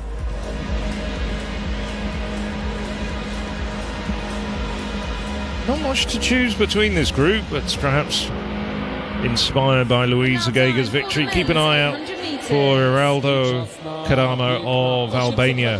1:48 man at best. In lane 9, representing Albania, Heraldo Karama. So Heraldo Karama, 8, representing 32 years of age, and a best of 1:48.44 from 2019. In lane 7, Nemanja Dorisic on his inside, just 18 years of age, from Montenegro, and this is Elman Abishov of Azerbaijan. 6, representing Georgia, Azerbaijani perhaps on the outsiders for this race. Teimour Mammadov, in lane 5, 1:55 man at best, the Georgian. Roman Aleksanyan of Armenia, 1:52 man. 4, representing North Macedonia, As we move inside, Dimitar Petrovsky of North Macedonia. in lane 3, representing And in lane 3, San Probo Benvenuti. Probo Benventuni. Sub 50 second 400 metre man. Really just trying out his new event over 2 laps of the track. But Benvenuti could be the wild card in this race. From the inside, it's Benvenuti of San Marino, Petrovsky of North Macedonia, Aleksanyan of Armenia, Mammadov, Georgia, Abishov, Azerbaijan, Dorisic of Montenegro, and on the outside, for me, the race favourite, Heraldo Karama of Albania.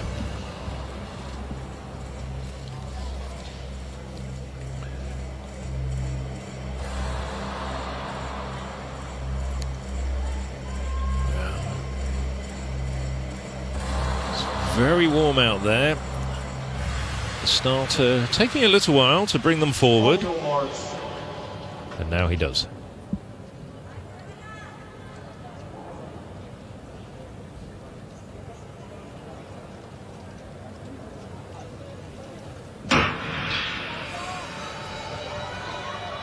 So the And first they're of away. our men's 800 Just 6 men in this first of 2 heats.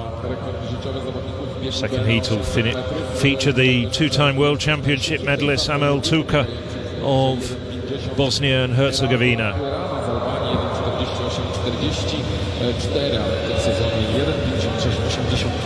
And in this race, all 6 nations represented are members of the Balkan Confederation. Might think that's strange that San Marino's in there, but yes, they are a part of the Balkan Confederation as well. And so it is Karema who takes the lead at this stage as they come through with 450 metres to go. Just coming around him. It's Alexaniev. So Alexaniev going through in 57.04 unofficially. And it is Alexaniev being chased now by Karema. But a bit further back, Benvenuti of San Marino. So the San Marinan, who's more of a 400-metre runner, sticking to his task, doing a nice job at the moment. Georgia also up there with Mammadov. But it's Alexanian and Karema. Mammadov now, as they come into the home straight, looking as though this is going to turn out to be a battle down the home straight. Now it's Mammadov in front, but Karema starting to motor, go through the gears, and now he's trying to strike, get up on the gears of Mammadov. Mammadov desperately hoping the line, and it comes just at the right moment. And so it is victory for Armenia. Just holding off Karema of Albania. 153.92 for Alexanian of Armenia. Karema 154.19, so just over 2/10 between the two leading runners, with that enthralling battle down the home straight. Another top two finish then for Albania. I suspect we're only halfway through this morning's session, but when we come to reflect on it, we may suggest that Albania have had one of the best mornings, particularly when we talked up Ireland. I know they had the victory in the women's 400. We talked up Israel as well, but Albania also with those victories in the 5,000 and the men's 400. They're having a good start to these championships. Yes, I think Albania do well on the track, but it's the technical events where they're likely to fall short on, I think. And of course the Israelis and the Irish do have good, respectively to this event, good depth in those events. We're now into the fifth round of the men's triple jump.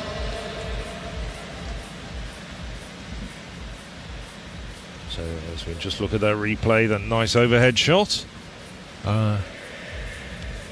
Not a drone, it's a cabled camera. Mammadov just holding off Karema. I think if that race had been 10 metres more, the Albanian may have caught him, but it is only 800 metres, 2 laps of the track, and victory does go to Armenia. I thought there was a drone by us in the commentary position, but it was actually a giant dragonfly. Cool. Well, you never know these days with technology. I'd be worried regardless. A giant dragonfly. I was worried regardless. Yes. Confirmation of the winning time. Alexanian of Armenia. 153.92 for the Armenian. And just to remind you, of course, the races can't be too tactical because it is the consolidated times from both races that then determine the placings overall. So the men in the second heat will want to make it quite quick. I'll hand over to you, Alex. Looked like some nice cool water that the athletes were able to grasp after finishing that 800. Still some work to do in this triple jump. We'll come back to the triple jump in a moment, just to tell you though that they are concluding that fifth round. We haven't seen many improvements in the last couple of moments as we cross back for this race A of the men's 800. Astrid Krajziu of Kosovo on the outside, Elaj Lashkevich, 19-year-old, one of many teenagers given a chance here. 3 seconds improvement this year, lifetime best in Vienna 149.9. Noam Mamu of Israel, still 17 years of age, on home soil, winning European under-18 silver last year. Paul Moyer of Andorra, 1500 metre winner at the Games of the Small States of Europe. Rocco Zaman Brown, so he's actually just transferred allegiance from this month over to Ireland. 0.23 seconds lifetime best this year in Belfast to 1:47. Amel Tuka, standout name in this field, or perhaps the most famous name in this field, certainly as far as Bosnian celebrities go. But yes, he was second at the 2019 World Championships behind Donovan Brazier and then Christian Cetcuti of Malta on the inside there. 3 times national champion between 2020 and last year.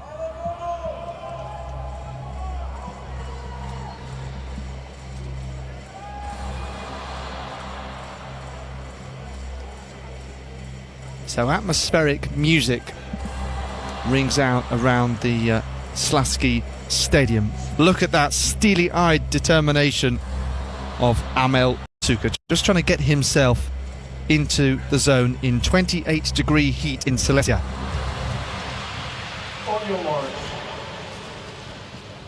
Lane 1 and 2 not being used. Cetcuti in 3, then Tuka, Zaman Brown, Moya, Mamu, Lashkevitz and Krajziu.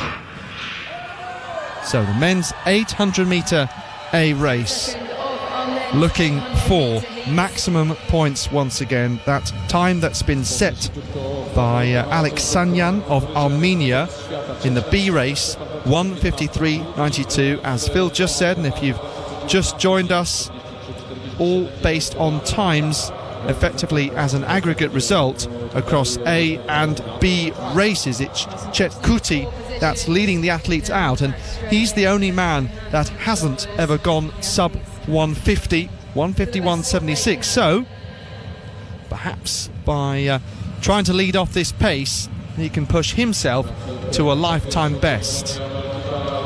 Lashkevitz of Austria in second, and then Zaman Brown, another of the improvers this year, as mentioned, 1:47 PB.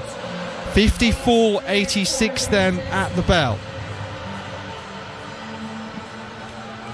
So could put Cetcuti very close to a 1:50 time. All about what he has left on this second lap. Lashkevitz now out front, gritting his teeth. Zaman Brown just trying to be aware of his surroundings. The experienced Amel Tuka moving off.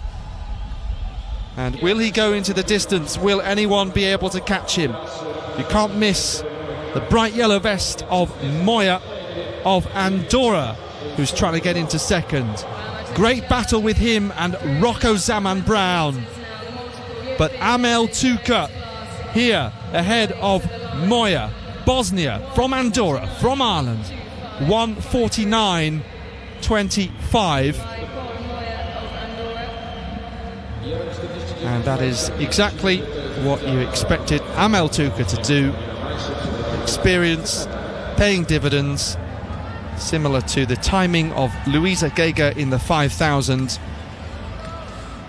Perhaps a tiny bit of pressure on him to produce an expected victory for Bosnia, but I'm sure he would have shaken that off.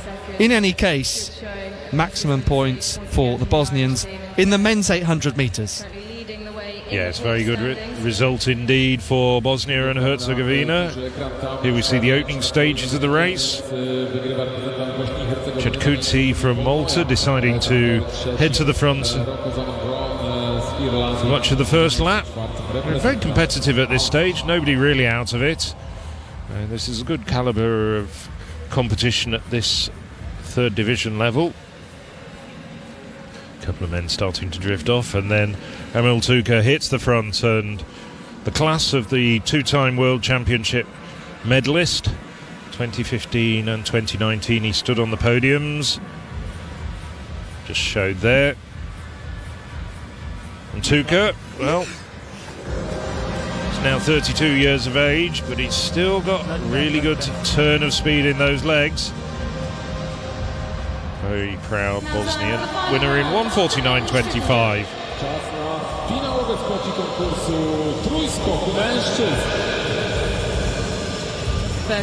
And here is that full confirmed result. And in the end, just over 0.3 of a second between the top two.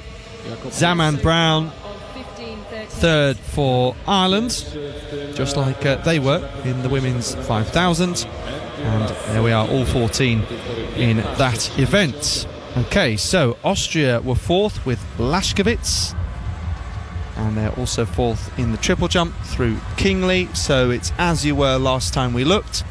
Agassian, Armenia; Capello, Azerbaijan; Goulet Lauri of Georgia, the top three. So those neighbouring countries next to each other on our leaderboard. Last go for Kingley in the men's triple jump competition here. Well, from that view, looked good on the board. And he's looking for 15.91 to get into the top three here.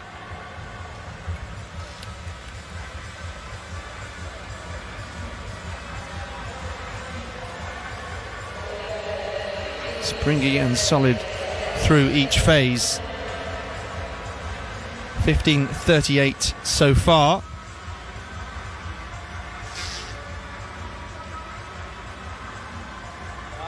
(15.16), yes, didn't look to be any further.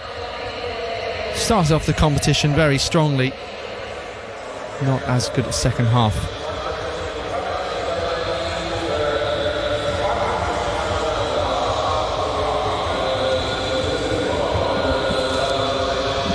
Okay, so are we going to see any more changes in the final round here in Silesia? The wind, as you can see, looking to be pretty still. It was actually minus 0.4 in the previous round.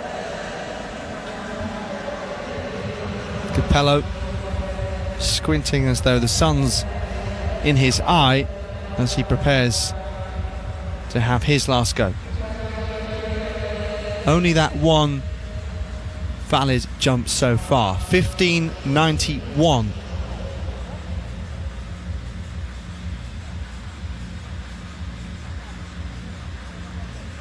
The exact same as Goulet Lauri, who has also just had one valid jump.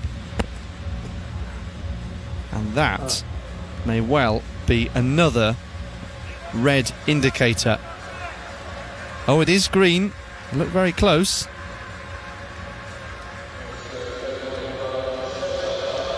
But not representative of what he's capable of.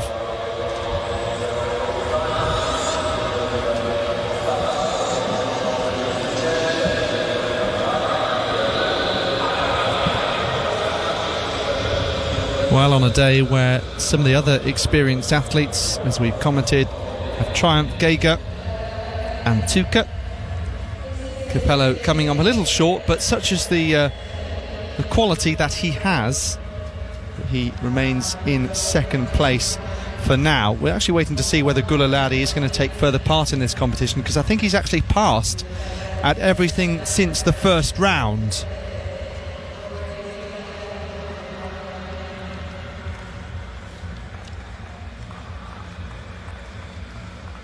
Agassian of Armenia then, 16.36, cannot be caught.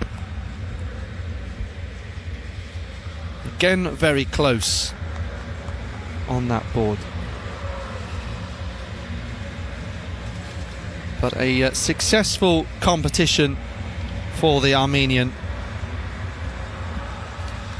16.36 achieved in round number 3. Only one of 2 valid jumps for him, so not sure whether it's a coincidence or there's something that the athletes are struggling with.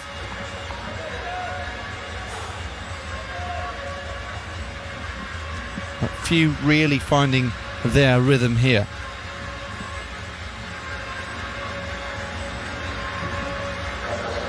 In any case, Agassian having enough to take maximum points on the day.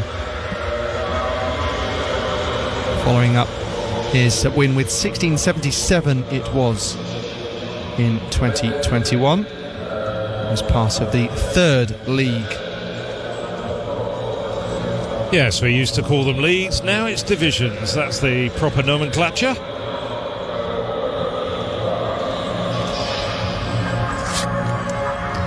So some of these jump measurements taking a moment or two to come up. Gassian from Capello Gulalauri, and then Kingley, who we saw previously for Austria, Kangeli, Margalit, Albania and Israel rounding out top 6. Of course, that man we're looking at, Robert Emian, president of the Armenian Federation, and still, after I think it's now 37 years, the holder of the European long jump record at 8.86, which he jumped in Krasnodar back in I think it's 1987, yes, and World Championship medalist himself in the 1980s. Robert Emian, quite a familiar figure at a lot of European events, provides his advice not just to his Armenian compatriots, who of course have a great history of long and triple jumping, but also long jumpers especially. He spends a lot of his time in France, I know that, and also helps out an awful lot of the horizontal jumpers there. Okay, that's enough of Mr. Emian for the moment. It's on to the pole vault. So we are at a height of 4 metres. 370 was our opener, and this is Karkasashvili of Georgia, and that is his second time failure. Just to bring you up to date, after 5 officially completed events of the 37 that are going to be contested over the course of today, tomorrow and Thursday, Ireland at the moment leading with 67 points, Austria in second place 64, and Israel with 63. They're the 3 promotion positions, and then already a slight gap starting to appear. Malta in 4th at the moment with 53, and then Bosnia and Herzegovina 45. But as I said, that's just the running total after 5 officially completed events, and it doesn't include the 800 metres nor the triple jump. Thank you, Phil. So as I said, 370 was our opening height. 2 athletes entered at it. Karkasashvili was one of them, and he cleared first time. Unfortunately though for Milos Popovic of Montenegro, no heighting. 3 failures at 370. Nikolai Bonello of Malta, Michael Bola of Ireland and Luka Ivicic have all gone over first time at 4 metres. Well, nice shot above the stadium here. Of course, last year we were at the European Outdoor Championships in Munich. We were talking about going back to the roofs and how beautiful it was there. Similarly well covered here in Horso. And of course we will be coming back to Horso in 2028, because they will be the hosts of the European Athletics Championships in 5 years' time. Before that, next year we have Rome 2024 and Birmingham 2026 to come. But this is an absolutely magnificent stadium. It's just got a great history behind it. You can go and look on Wikipedia. I did. And it goes back to the 1950s, but was renovated on several occasions. It was actually the National Football Stadium for a long time in the 1990s, and now it's Poland's major focus of athletics. Karkasashvili exiting the competition, but he has at least guaranteed himself at least a point by clearing 370.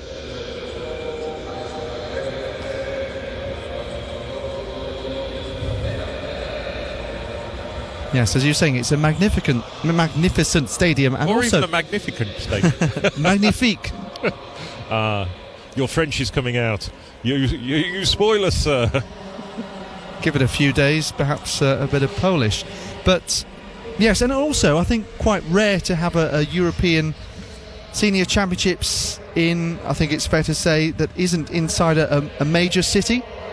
So joining Split maybe in that category.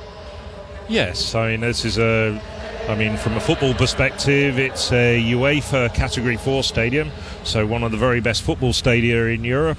I mean, but as far as athletics is concerned, we've talked about the European events. Just a couple of weeks ago, I was commentating on the, I think it was the 69th edition of the Memorial Janusz Kosasinski meeting, which is a great meeting in itself. And then coming up next month, we have the Diamond League meeting here, the Kamila Skolimowska Memorial meeting. So this is a great venue for athletics, not just Polish athletics, but athletics across the continent and beyond. And as far as these European Team Championships are concerned, of course, this is the world's premier competition between national teams, and we know that there's eyes on this competition far and wide, not just the 47 nations that are actually represented here, the member federations of European athletics. There's huge interest in this. We've already talked, for instance, about many nations having athletes at American universities. We know all their friends are going to be looking at it as well. And of course, you're already watching this probably on the Eurovision Sports All Athletics channel, or possibly the European Athletics YouTube channel.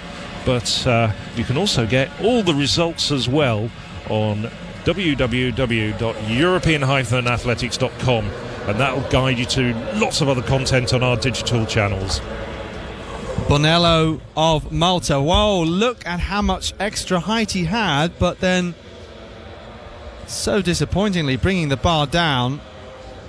Thankfully, though, it was his first attempt, capable of so much more. I mean, this is only some 10 centimetres below his lifetime best. I think he was pretty unlucky there to see the bar come down. Bonello, who is just 18 years of age. There we go, that will come with experience. His coach, that rueful smile.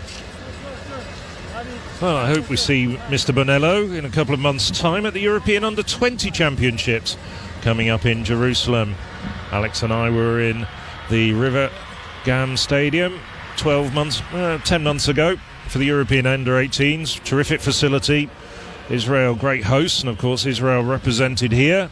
And we're looking forward to going back there. And once again, of course, European Athletics live stream bringing you every minute of the action. Yeah, and we will have seen a couple of the Israelis who are likely to be there as well. Noam Mamu, we saw in the 800, silver medalist there last year. Blessing Afrifa, who's still under 18, who won the World Under-20 title. I think Arifa, I mean, you had me going there. I think he'll be off to the European Under-23s. But that's next month, and Alex and I will be there as well. We get around a lot, as does the European Athletics live stream. So 4:30 this new height, and still waiting for someone to clear. Luka Ivicic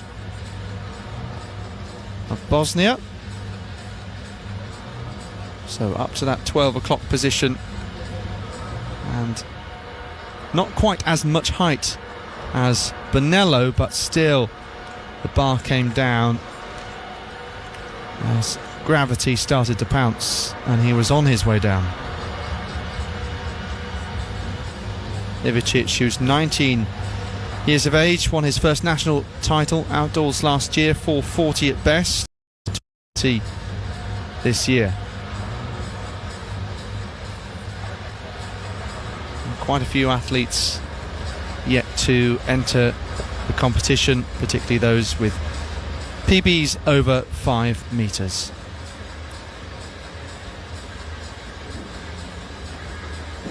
So Michael Bowler next for Ireland. I mentioned that outright lifetime best indoors in Dublin in February of 476. 475 is his outdoor PB. And he goes here at 430. Can he keep up this perfect record? Yes, he can.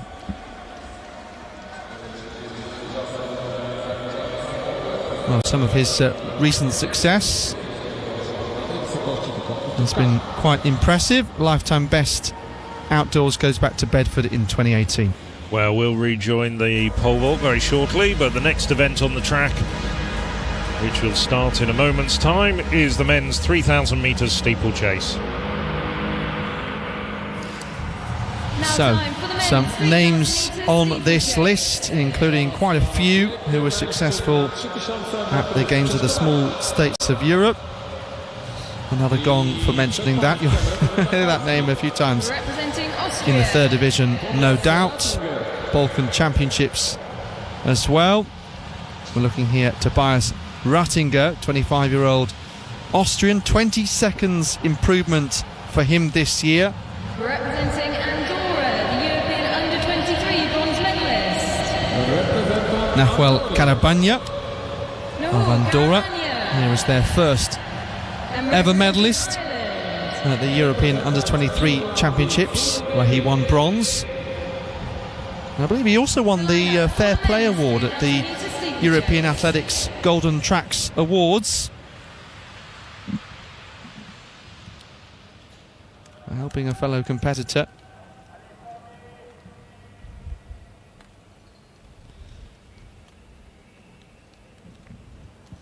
So we'll run you through the full lineup when that gun goes in this 3,000 metre steeplechase race.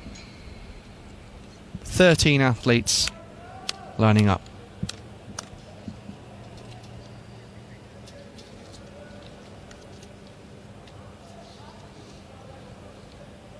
On your mark.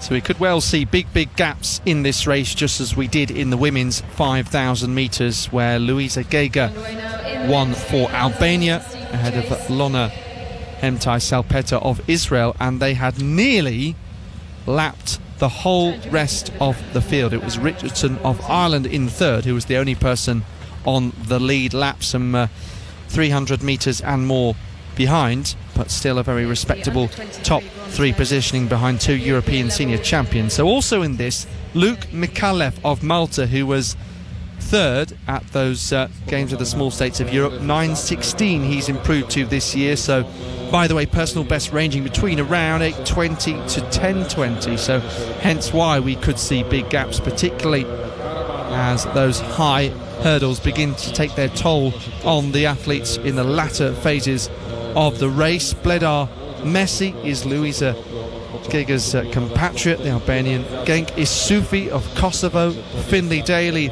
of Ireland, so he has made 7 seconds improvement this year to 8:49.59. Milian Kukulicic of Montenegro, Leonid Vandevski, lifetime best set in Romania last year, 9.16 once again, so there's a few that are around that kind of mark. Tomaso Kasade, San Marino, Mladen Samardzic of Bosnia, Sos Harutyunyan of Armenia, Georgi Lemidze of Georgia, and Tomer Mualem, the Israeli. So in Ordechem in May last month, improving to 8.49. So 4 athletes, sub 9 minutes.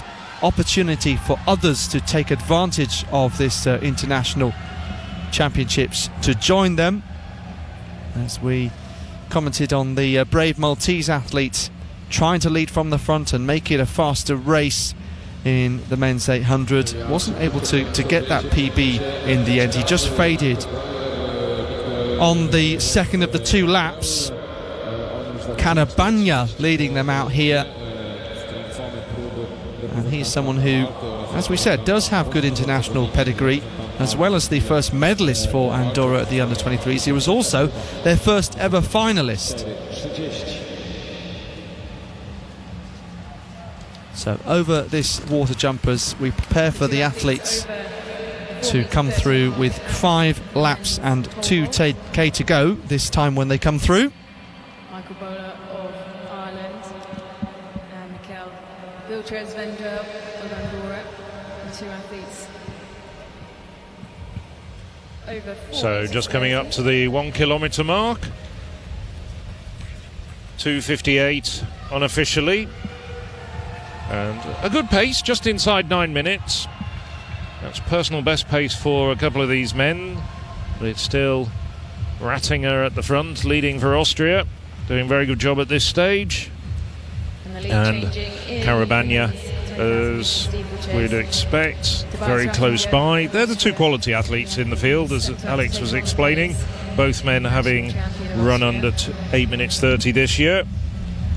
European lists led by Daniel Arce at 8.10. Not quite sure who the Spaniards have got competing for them in the first division later on this week, but whoever it is, he's going to be a very strong competitor indeed. But at the moment we're in the third division, and it's Rattinger running well within himself at the moment, but nice controlled pace, hurdling very tidily. So too Carabagna, of course, no shortage of competition, even though he's from Andorra, travels over to Spain on a very regular basis to compete there. He was also the silver medalist last year at the Ibero-American Championships, and that's a very good result for the Andorran. So Rattinger of Austria from Carabagna of Andorra, Daly of Ireland, and Moualem of Israel, the top four. Now, that 20-second improvement that I mentioned for Rattinger in Vienna on Saturday. And what day is it today, Phil? It's not long after Saturday, is it? It's Tuesday, so only 4 days away. So I just wonder whether that's actually probably, without pretending to be a mind reader, at the back of his mind, one of the reasons why he's not actually pushing the pace any further. That was definitely a brilliant improvement for him, but at this calibre, at this level, you're just wondering whether 2 races in just such a short period of time is going to have taken its toll. Prior to that, he was very much an 8:44 man, or 8:40s. So good recent results from the 25-year-old, reigning national Austrian champion. Still doing well at the front there.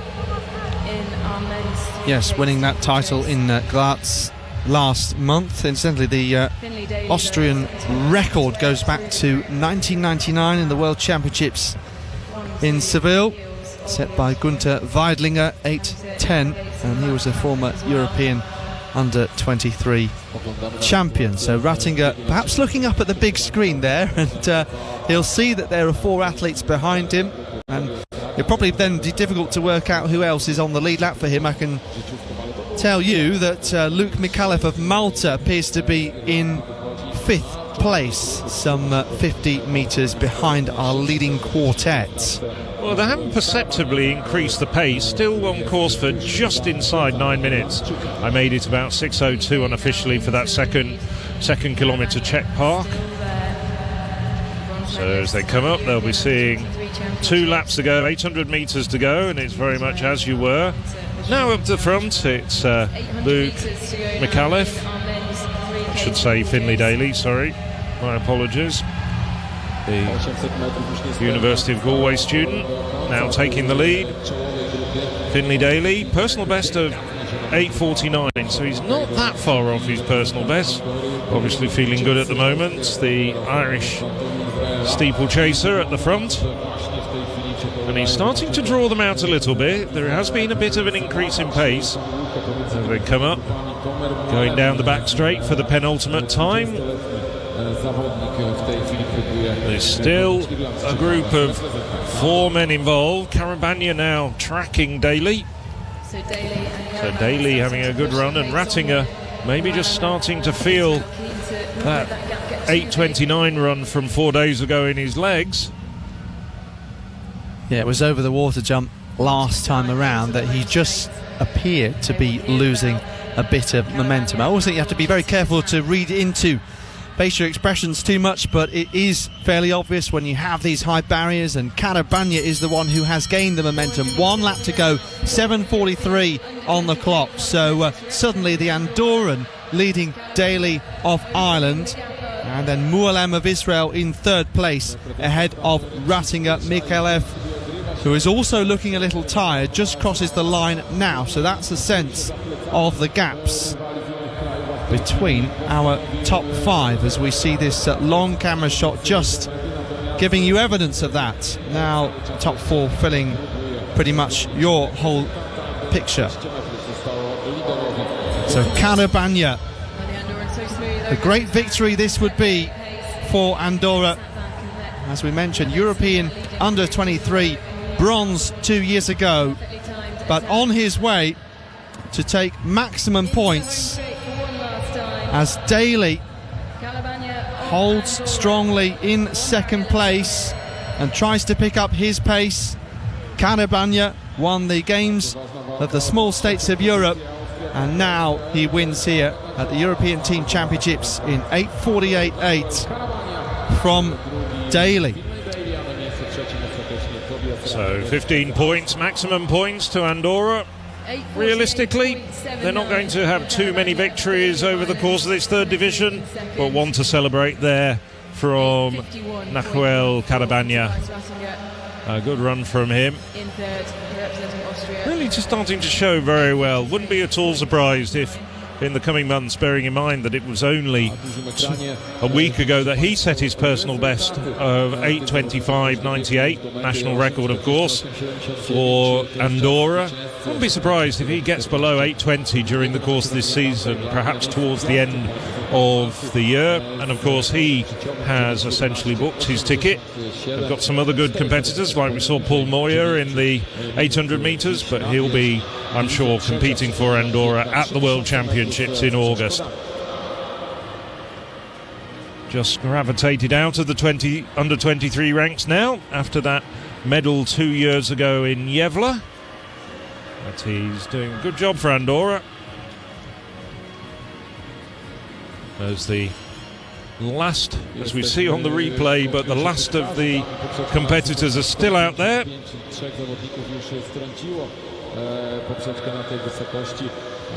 Wending their weary way around the track, just coming home, taking all important points, even though they're a little bit down the standings for their country.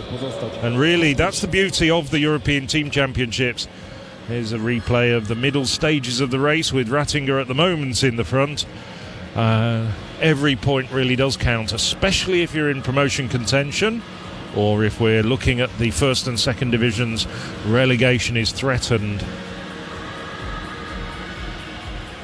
Carabagna looking very strong from just over 400 metres out when he really started to go through the gears, and then pulling away from Daly as behind him Rattinger, the early leader, started to look very tired indeed. Good run as well from Moualem, 19-year-old for Israel.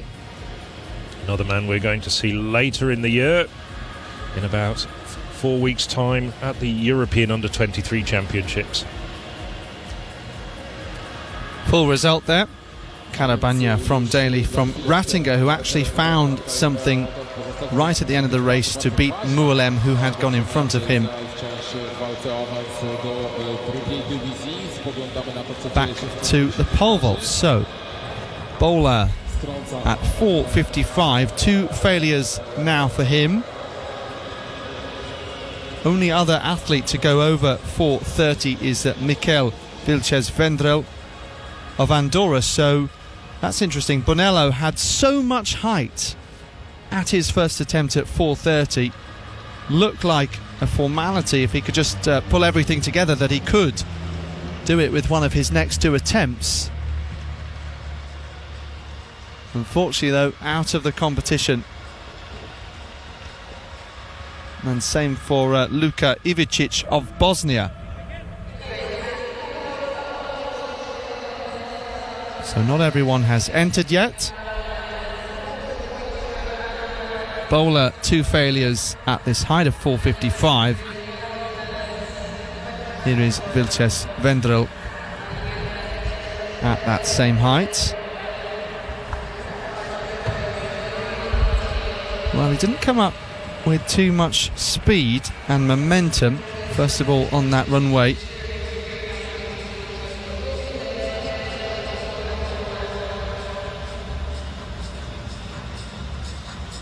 And here's the updated standings with 2 more events officially completed, but not including the 800 metres.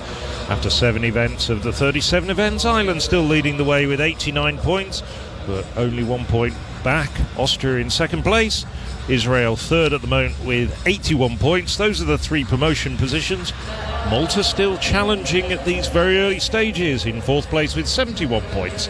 We'll keep you up to date with the team standings, because this is all about the teams as we go on through the next few mornings, because the 3rd division will be contested this morning and then tomorrow and wraps up on Thursday. Bit of a surprise to see Lev Skorish with 2 failures at 4.55, given it is 95 centimetres off his lifetime best. He has vaulted 5 metres outdoors this year in France last month. This was his first height, and there we go. There's an example of someone pulling it out the bag at the 3rd attempt. And he just manages to avoid being called Lev No Skorish. I think we'll let that one go. I think that's fine. That's fine. I'll get my coat and my hat. I can give you the green indicator on that.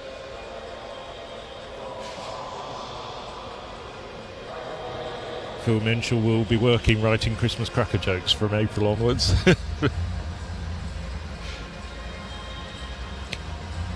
Only half a year to go. Better get cracking. Oh yes, wonderful riposte there. Nicely done, Alex. And nicely done by Skorish. So perhaps he can build himself a rhythm, but it's not been the easiest competition so far for these athletes. We had a DNS as well for Brian Avia of North Macedonia. No heighting was Montenegro's Popovic. Bowler of Ireland then under just a little bit of pressure here. 4.75 at best. So he will want to get over this. Unfortunately, no. Didn't quite execute on the way up. It's not only us that come up with the puns. Local papers in Ireland have responded to bowler's success in recent years with a fairly predictable headline. I can say it if you like. Go on, Alex. Michael bowls them over. I think that's confusing because it just, it sounds like more of a, if anything, a discus or a bowls headline. Yeah, I still think my Lev No Skorish was a little bit better than that. Okay, the serious stuff. Vilches Vendrell of Andorra. He's in the same position, but with a different outcome. A bit of a hesitation there because that bar is still rattling and still, but Andorran celebrations. So we avoid losing another athlete at this fairly difficult height. It has proved 4.55. The bar will shortly go up to 4.75.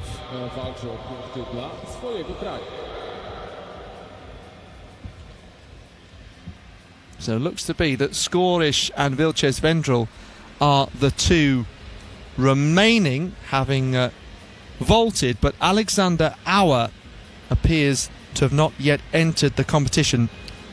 So perhaps he will now join. 5.20 is his lifetime best.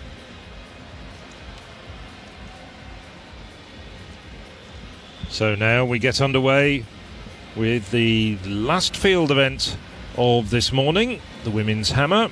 A few of these competitors you'll have already seen in action earlier on, as we've already had the women's shot put and the women's discus. Leading competitor, I think, without a doubt, is Hannah Skyden, the Azerbaijani, who will throw last of the 11. But first we have Maria Bogovacic of Montenegro. Also a very good javelin thrower, national javelin champion a few years ago. So, Dolce Fayado Casanova also a good javelin thrower. She was in the discus a little bit earlier as well. This is Representing Bosnia and Herzegovina. Alija Basic, Bosnia and Herzegovina, and Zana Representing Shanazaran of Armenia. Bettina Weber. Well, Representing Austria. Weber, 61-metre thrower at best. Representing Georgia. 5 times national hammer throw champion Weber. Nina Shigvadsby, well, again, another discus thrower we saw a little bit earlier. And Eugenia Zabalatini of Israel, 9 times national hammer champion. Saw one Israeli win in the women's throws with Estelle Valianu winning earlier. Saw Mireia Kassar of Malta and Nicola Tutil of Ireland. And we wrap up the field with Hannah Skydan.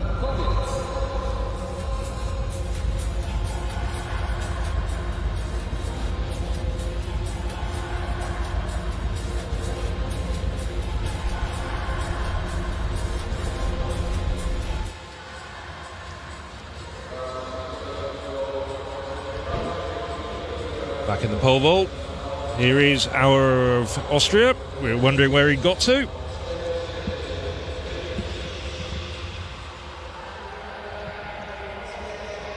First attempt 475. Well, it's been a tricky competition for a number of these athletes.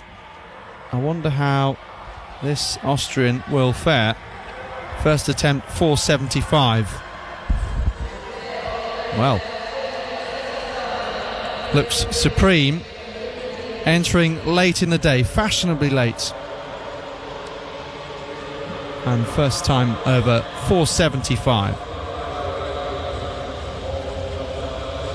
Well, sometimes when you see others are struggling around you, there can be a temptation to react. Over to the hammer. Yes, the first woman into the circle. Bogovac, Montenegro, gets the white flag.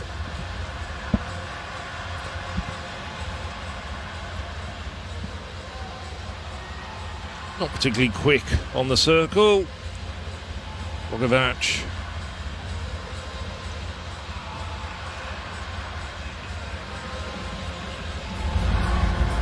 Not perhaps the strongest of athletes. She's really just filling in here.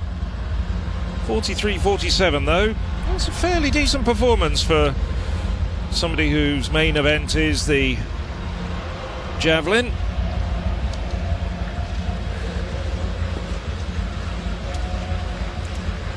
Yeah. Gallardo Casanova. Now you can see that the hammer's not really her discipline, just really competing for a point or two. Nevertheless, providing great service to her country.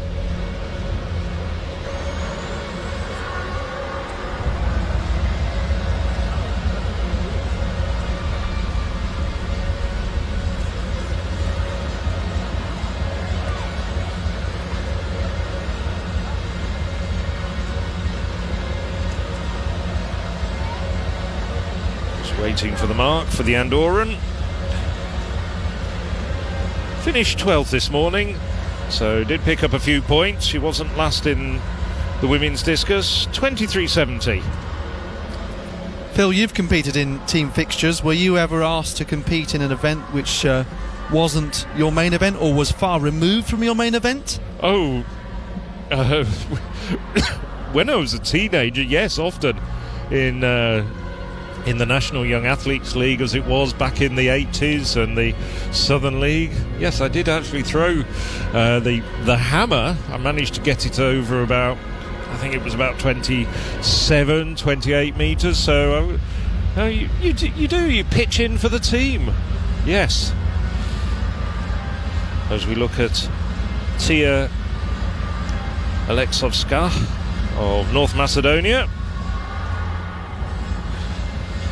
17 years of age. Once again, I think one of the slightly less proficient performers. But again, it's not really expected that North Macedonia or Andorra will challenge for those 3 promotion positions. But stranger things have happened, and they all count, every single point. So 31-20 for Aleksovska. As you say, sometimes I can still remember going back to a IAAF Continental Cup. I can't remember his name, but he was an Australian pole vaulter, and they suddenly hadn't got anyone to do the triple jump, and he sort of put his hand up and he said, well, I can do about 14.5 metres, and they said, and he'd finished the pole vault, and he'd finished 2nd or 3rd in the pole vault. I can't remember his name for the life of me, and went on and did something like close to 15 metres, and didn't just get 1 point, but got about 3 points, and it made the big difference between Oceania finishing in the top 3, getting on the podium, and in the end not actually making the podium. So it does count sometimes, and it's very important. And occasionally you get a surprise. You go, whoa.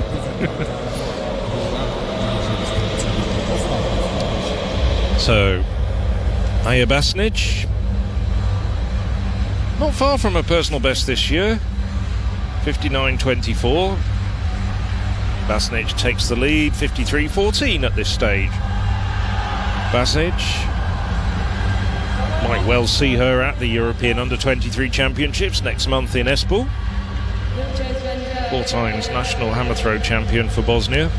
Clearance of 4.75 metres, second time last year. Takes it up into second place and only 4 So Shanazarian, Armenian. As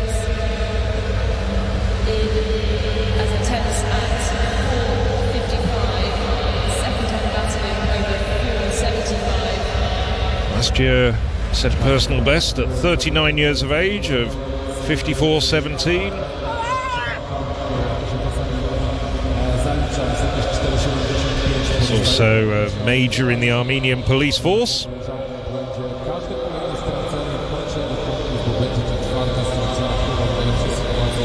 And we're over at the pole vault. Mikael Vilchel's Vendrell at 4.75. Well, he loves giving that bar a good shake, and somehow it stays up. That's incredible.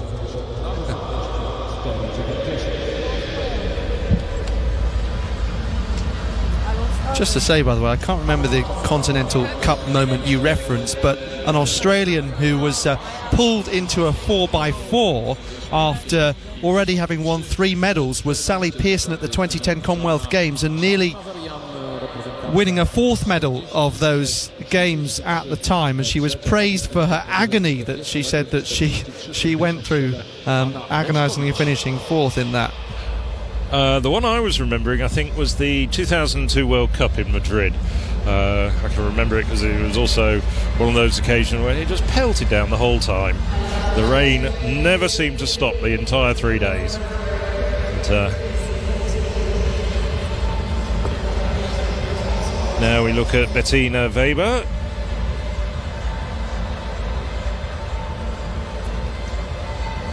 Has thrown over 60 metres in her career, best of 61.16 in 2021. Hasn't got over 60 metres this year though. That's not that far away from it though. Pretty decent effort from Weber.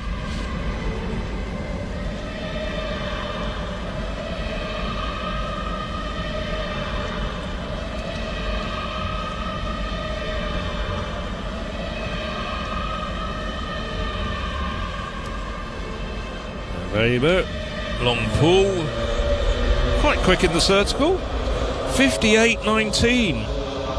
So that takes the lead.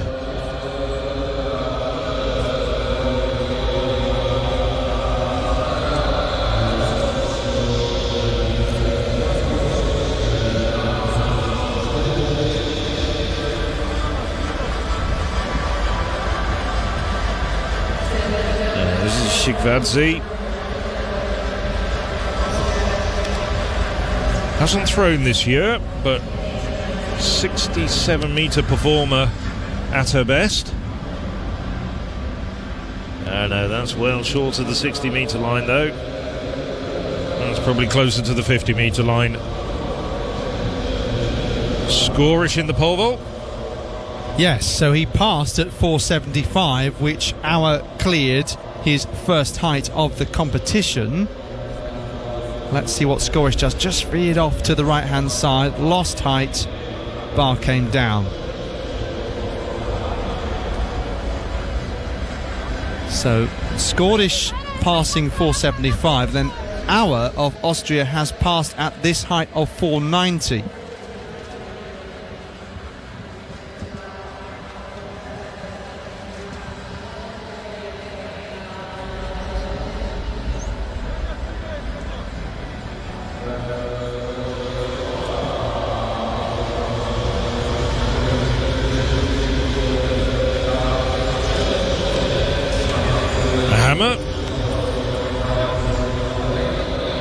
Zabalatini.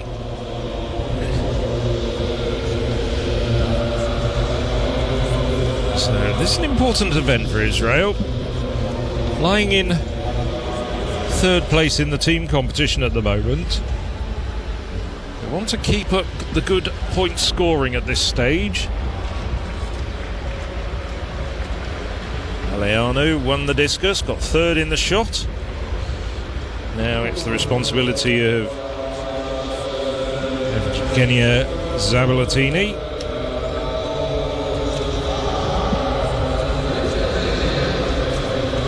Best of 60-60 came 8 years ago. Now 30 years of age. Vilches Vendrell. Well, that wasn't one of his better attempts. Down at 4.90. Kassar into the circle now. Well, Kassar was in the shot as well earlier, but this is a better event. She's national record holder with 52.50. So we're switching quickly between the hammer and the pole vault, the concluding field events on this first morning in the third division here at Silesia 2023. So Mireia Kassar.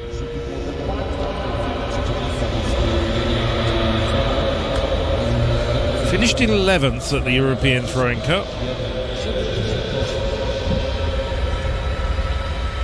That's where she got a season's best of 51.80.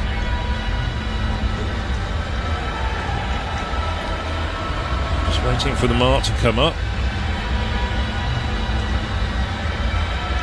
As Maltese athlete, you'd expect her to be quite used to this hot weather.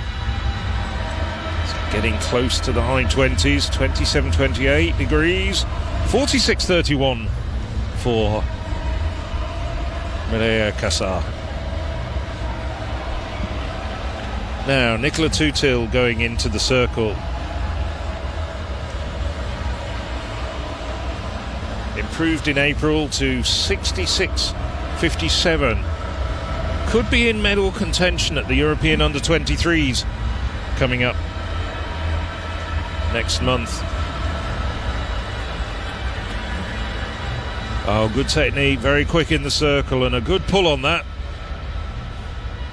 Just drops down just over 60 metres, so about 61 metres, but a good start for the Irishwoman Tutil. 3 men left in this pole vault competition, 2 of them with 1 failure, 4.90. Scorish of Israel, one of those. But this time he is over, so importantly stays in this comp. And now goes on into first place, the only athlete over 4.90. Time for the women's 100 metres. So, now some sprint action with the women's 100 metres. In lane 2, representing Montenegro. Once again, a reminder that we have A and B races, and as far as points are concerned, In lane It's 2, one representing aggregate result Andorra, based on times. Alba Vanyas. In lane So 3, Bosnic lane of 4, Bosnia. representing Kosovo. Na torze czwartym reprezentantka Vinaus of Kosowa. Andorra, Susuri of Kosovo, In lane 5, Murtalari of representing Albania here. Na torze piątym reprezentantka Albanii Eliza So all of these athletes between 12 and 13 seconds. In lane 6, representing Azerbaijan. Gulieva of Azerbaijan. Na torze szóstym reprezentantka Azerbejdżanu. Ilara Gulieva. In lane 7, representing Georgia. Na torze siódmym Lika Karchilova of Georgia. Lika Harchilava. And in Psyching lane 8, herself up and ready to get going. And Natura Malo of North Macedonia. Natura Malo.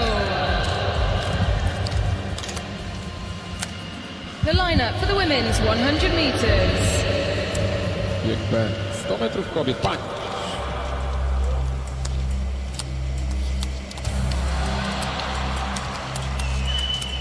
Well, so far as the wind readings have gone from the jumps that we've had early in the men's triple jump competition, the wind remained fairly still, or a small wind in the athletes' favour.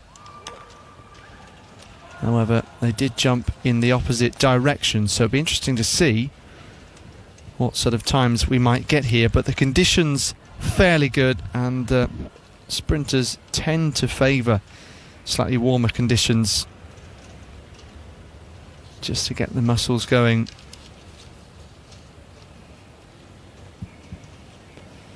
So Drobniak, Vinaus, Susuri, Murtalari, Gulieva, Karchilova and Malo, the women's B race of the 100 metres. So away for the first time of asking. So Murtalari of Albania, just the fastest on personal best. Susuri of Kosovo going very nicely here. Na torze czwartym najszybsza jest reprezentantka. And it's her who takes victory in 12.03. So that looks like a big lifetime best.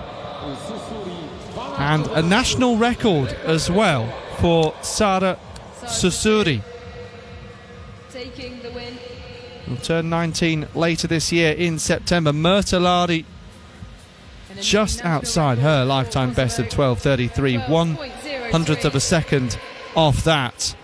But it was pretty clear from lane 4 in the blue for Kosovo, Sara Susuri. Yes, nicely done from the 50-metre mark, and Susuri just poured it on. Very competent bit of sprinting from the Kosovan. Well, most of her results have revolved around the 400 metres, but dropping down distance, doing a little bit of a Fred Curley, and coming down with some great success at 100 metres. Impressive run there from Susuri. As Alex said, just 18 years of age, still a teenager. Elisa Murtalari Coming away with the national record. coming through 4 And seconds. big smiles for 12.34. Sara Susuri of Alba Kosovo. Vanyas of Andorra It's her taking first third. international experience. Mamy rekord Irlandii, młodzieżowy rekord Irlandii do lat 23 w konkursie rzutu młotem. Nicola Foothill, 67. Yeah, nearly half a second lifetime best. The record had been held since 2004 by Albalena Berisha with 12.36. Okay, over to the pole vault. 5 metre clearance then. Cometh the hour, cometh the Austrian.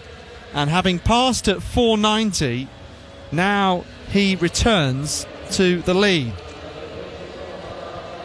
Scorish has passed at this height, so all kind of different tactics being used.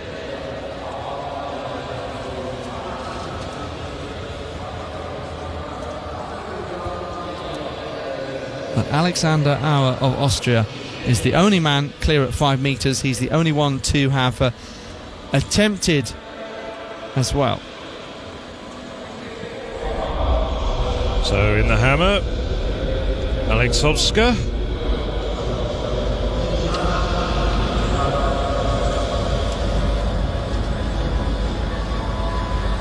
Basic. 53.14 for the Bosnian-Herzegovina athlete.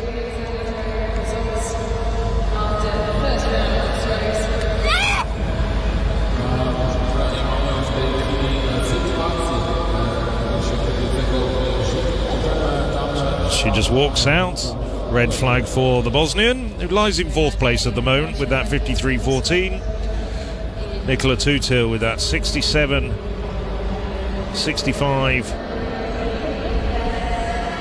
national under-23 record for Ireland and a personal best.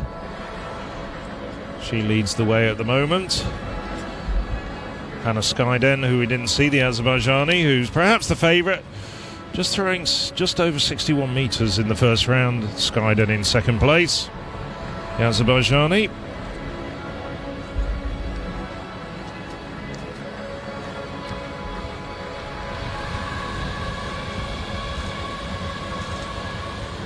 Looks like Lev Skorish will be next to go. I don't know what you make of these tactics, passing at alternate heights, because Auer and Skorish are both doing it. Maybe they both think that they should be going up by higher increments, or they think that there are so few athletes left that they don't need to have too many jumps to beat the opposition.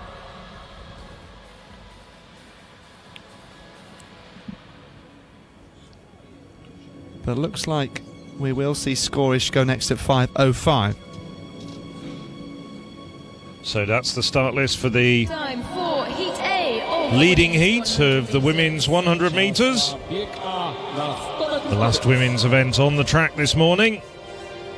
This is the fastest heat. In lane 2, representing Bosnia and Herzegovina. As you can hear the infield announcer saying, representing Bosnia and Herzegovina, Nera Bosnic. In lane 3, representing Israel. On her inside, Iana Dorfman of Israel. Iliana Dorfman. 11.86, just a few weeks ago, that personal best in Tel Aviv. Now the favourite, Magdalena Lindner, 23 years of age, In lane 5, an experienced international with a best of 11.43. Alessandra Gasparelli of San Marino, someone to look out for. She's improved to 11.57 this year. Just 18 years of age.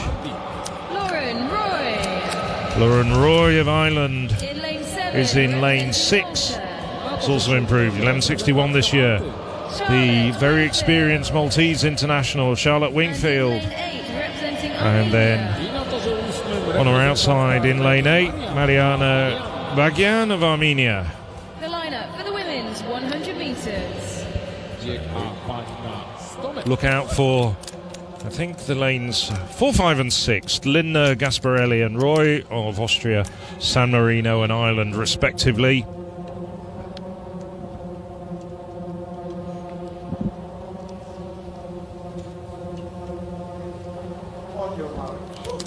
So as they settle down, once again from the inside, Bosnic, Bosnia and Herzegovina, Dorfman of Israel, Lindner, Austria, Gasparelli, San Marino, Roy, Ireland, Wingfield, Malta, and Bagyan of Armenia out in lane 8.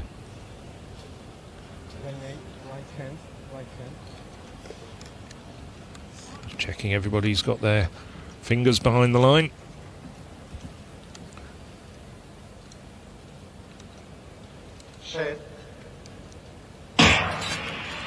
And it is indeed Lindner who's out quickly. So too Gasparelli at the moment. Now Lindner starting to pick it up. Lindner doing very well, just edging in front at the moment. And Lindner's now starting to pull away with Gasparelli for company. Lindner unofficially 11.58. 11.58. Maximum points, 15 points, goes to Austria. San Marino. Best result of the morning for them so far. Gasparelli 11.65 unofficially. Just a few hundredths outside her personal best. So good run there. See there, Lindner and Gasparelli. It was them, that pair, that dominated the race, and particularly over the second 50 metres. Yeah, Austria will hope to end the session well with a sprint double. Markus Fuchs, their new national record holder, coming up in the men's 100, and Alexander Auer, just as things stand, leading the pole vaults.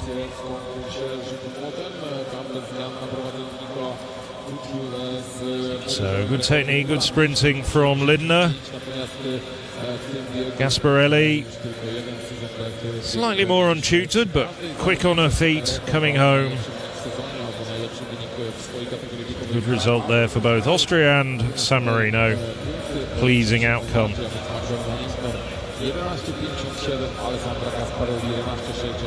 There's confirmation of the consolidated standings. Lindner 11.57 wins from Gasparelli. Roy coming through from third, and also finishing high up in fifth, I think it was Cesario of Kosovo with that national record in the first heat. Yeah, I noticed that. So the B race actually was as high as fourth overall, which isn't too bad. So we are now up to 5 meters and 10. Patton once again passing at alternate heights, it seems. What can Auer do here? And he goes clear once more. So clearly this young man coming in with supreme confidence. 18 years of age. 5:05 at best coming in. New personal best. So now it's the event leader with 67.85, Nicola Tutil.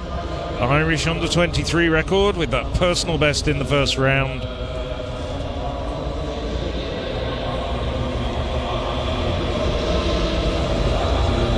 So just under a metre improvement.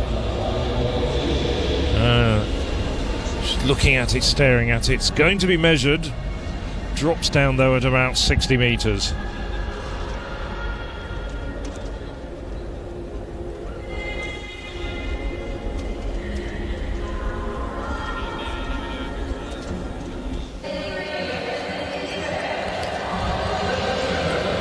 So Lev Skorish of Israel here is going to go at consecutive heights for the first time in the competition.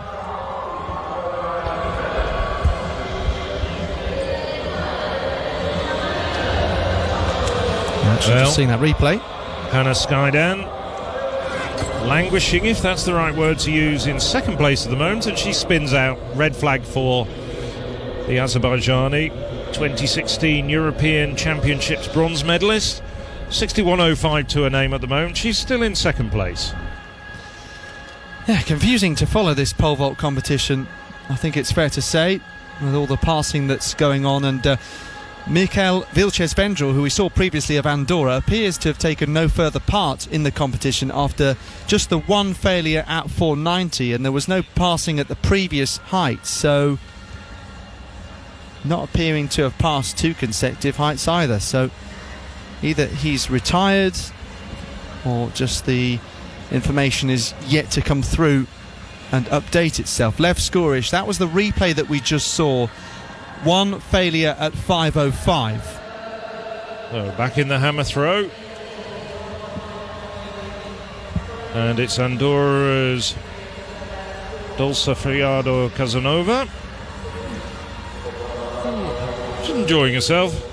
Modest competition, 23.37. She's lying in last place at the moment. That was a foul. So that brings an end to her competition.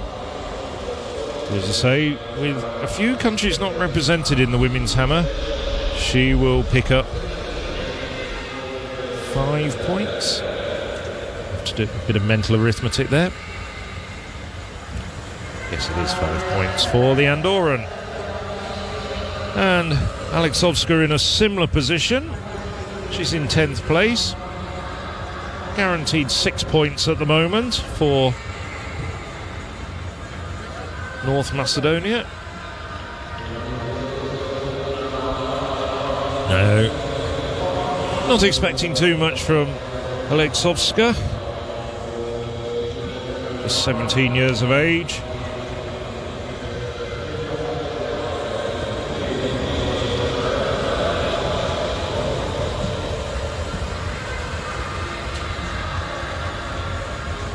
As plops down 30.96, so no improvement for Alexovska. Her competition comes to an end.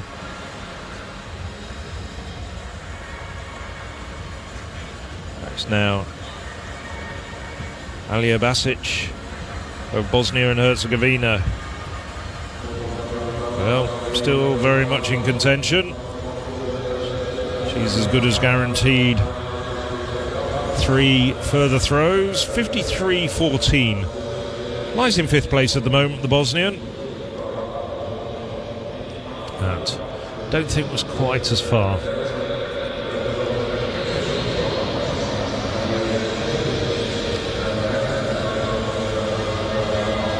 Basic through close to 60 metres a short while ago. She's at American University. She threw that in April, but not quite on top form here. 52.20.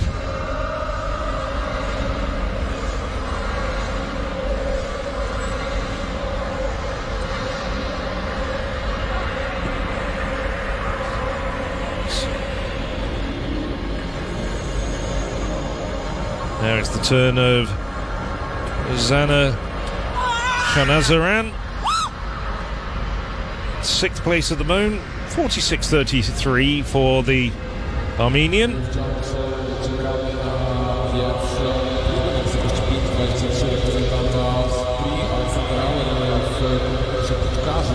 Spinning around.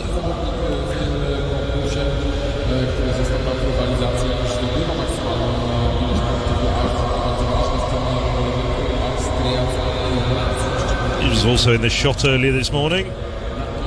Hammer her best discipline in 7th place at the moment.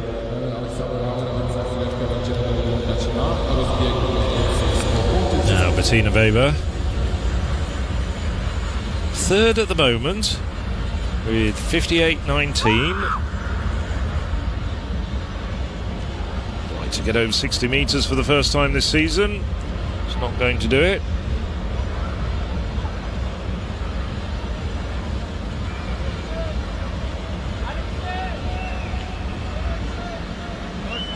Quite quick across the circle. Doesn't really get a good pull on the hammer though. So 56.42. She stays in 3rd place though with that first round 58.19. Now Georgia's Nino Shikvadze into the circle.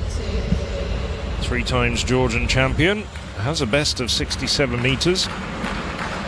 Auer has gone up to 5.23 in the pole vault, but he can't come close to executing. And of course Auer's mother Doris competed many times for Austria, former Austrian record holder, and competed in the European Cup and European Team Championships. So Shikvadze.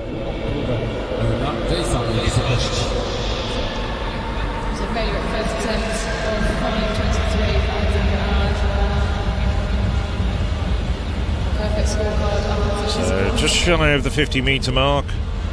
Oh, just a little bit over I should say. 52.37.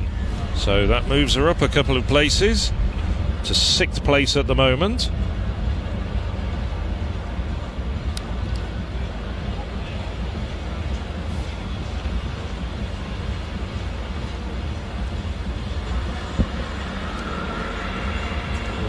So Zavalotini, 4th place with 53.57. National record holder with 60.60, which came back in 2015. It's just over 50 metres.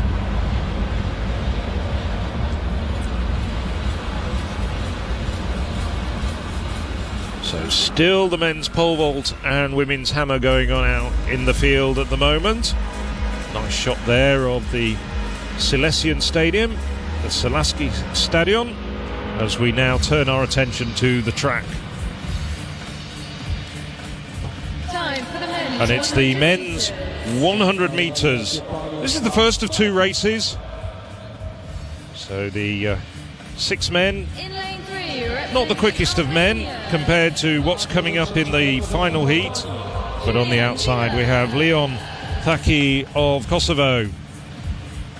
In lane 4, representing Andorra, Na torze czwartym reprezentant Andory. Guillem Azerio Villanova. Sorry, that was Julian Villa of Albania. We're looking at it from the reverse way round, but we had Guillem Azerio Villanova of Andorra, and then Ognjen In lane 6, Marsenovic of Azerbaijan. Montenegro. Na torze szóstym reprezentant Azerbejdżanu. On their outside, Alexei Aliakabov. 7, representing Armenia. Na torze siódmym Armenia's Gor Harutyunyan. And in And lane on the 8, outside, representing Leo Thaki. na torze ósmym reprezentant Kosowa. Leon So, Thaki. quite a group of young athletes here, no one older than 22 meters. amongst this 6 men. Mężczyzna 100 metrów. Fastest man on personal best times is the 19-year-old Montenegrin, Ognjen Marsenic. Won the Montenegrin 100 and 200 metres titles for the last 3 years. So from the inside, it's Villa of Albania, Aderio Villanova of Andorra, Marsenic of Montenegro, Aliakabov of Azerbaijan, Harutyunyan of Armenia, and Thaki of Kosovo on the outside.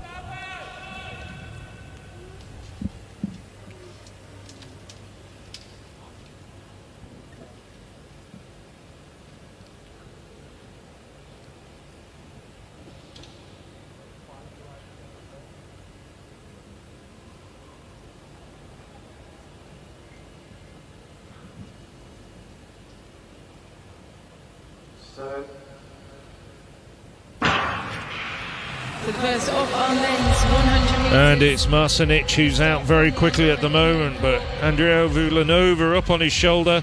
Marsenic now just starting to tire, and coming past him, it's Ariero Villanova. Just outside 11 seconds. The time has been confirmed officially as 11:06 for the Andorran. So just fractionally outside his personal best. 11.09. A good win for Andorra in this race. I think we'll see men go considerably faster in the A race. But nevertheless, you can only beat the men who are alongside you, and he came through very strongly. Niestety po raz drugi już strącona poprzeczka na tej wysokości. So So second time failure. Andorra, a victory in this first of 2 heats in the men's 100 metres. And the fast starting Ognjen Marsenic beaten over the final 15 metres by Guillem Aderio Villanova of Andorra.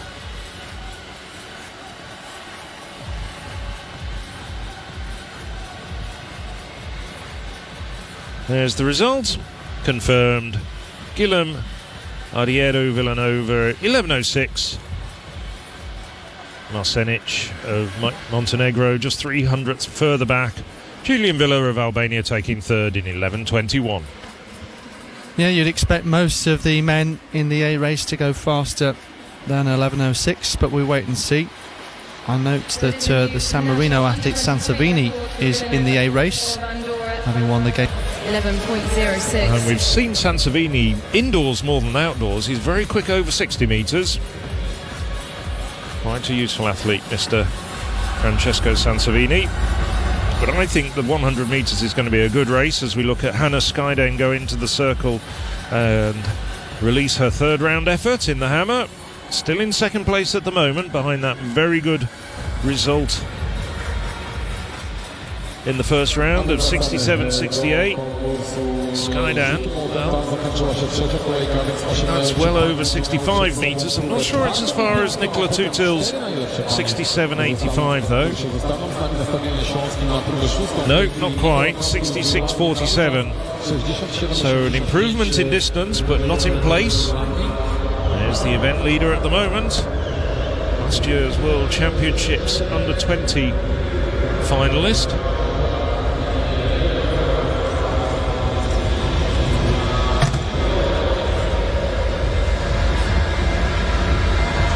It's getting warm here, isn't it, Alex? Gosh. But that's good for sprinting. Looking forward to seeing some fast times, hopefully, in that A race. Yeah, coming up in a few moments' time. Haven't missed anything in the pole vault, by the way. Still that first time failure at 5:23 for Alexander Auer.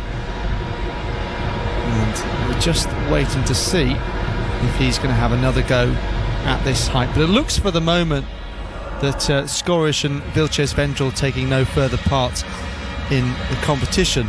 But yeah, Stanley's just taking a moment to update themselves. You can see that graphic actually showing that he has had 2 failures now at 5:23.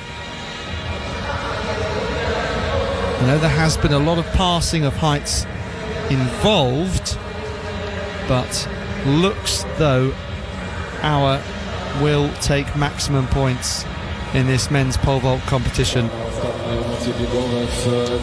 And great for him to capitalise really and get 15 points in an event in which there'll be just 7 scorers, I make it. So let's have a look at how things shape up in this men's A race in the 100s. There's Marcus Fuchs. We quickly pan across. 10:08 new Austrian record. Beppe Grillo, he was 3rd at the Games of the Small States of Europe for Malta. They're always good in the sprints. The likes of Charlotte Wingfield doing a sprint double a few years ago for them. Andreas Tchaikovsky, you see 10:50 there, his lifetime best. But Fuchs 10:30 to 10:08 in the last couple of years is a really, really impressive improvement. It was in St. Pölten in Austria recently. 10:15 was the previous record from the 1980s. He'd equalled it last year. Israel Olatunde, another who's broken the national record. European finalist, of course, last year.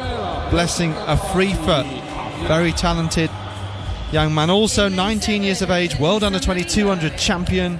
There is Francesco Sansevini. That new national record, 10:41, you can see in Malta in May. And Mindia Endeladze, Jordan titles over 200 and 400 for him. PB this year in Baku of 10:59. He's a joint national record holder in the 400 with 45.86. Etem Vikalo of Bosnia goes on the outside here. 100 meters.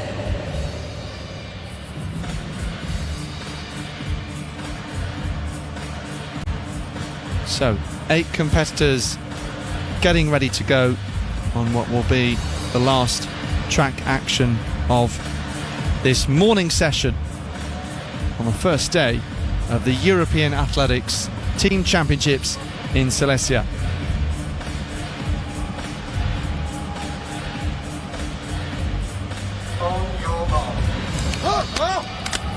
So based on times, Marcus Fuchs the best of the lot, but Israel Olatunde and Blessing Afrifa not too far behind. Grillo, Tchaikovsky, Fuchs, Olatunde, Afrifa, Sansevini, Endeladze and Vikalo. The men's 100 metre A race.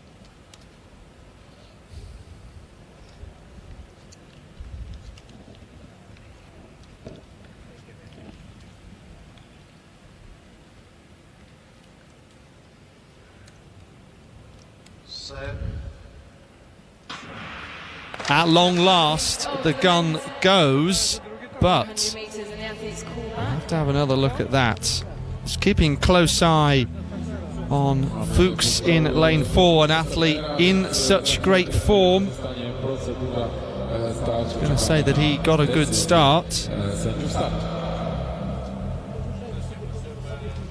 Olatunde to his right, and then Afrifa Three fastest men in this, 4, 5 and 6. Let's have another look here.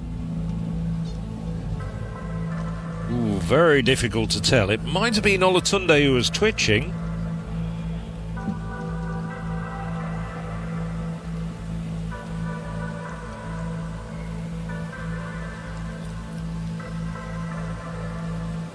So let's see what the decision is from the officials. This could potentially be a disqualification. So who's that being shown to? Olatunde is spared. It's actually Blessing Afrifa.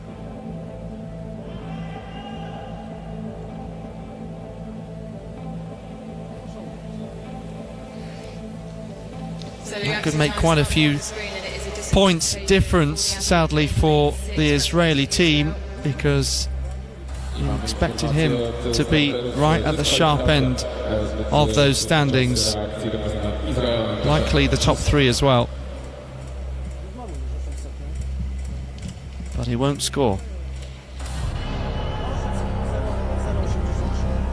So suddenly it's between Fuchs of Austria and Olatunde of Ireland,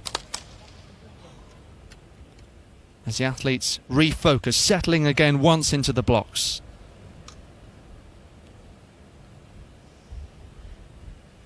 Griot, Tchaikovsky, Fuchs, Olatunde, then a gap, and Sansevini, Endeladze and Vicalo.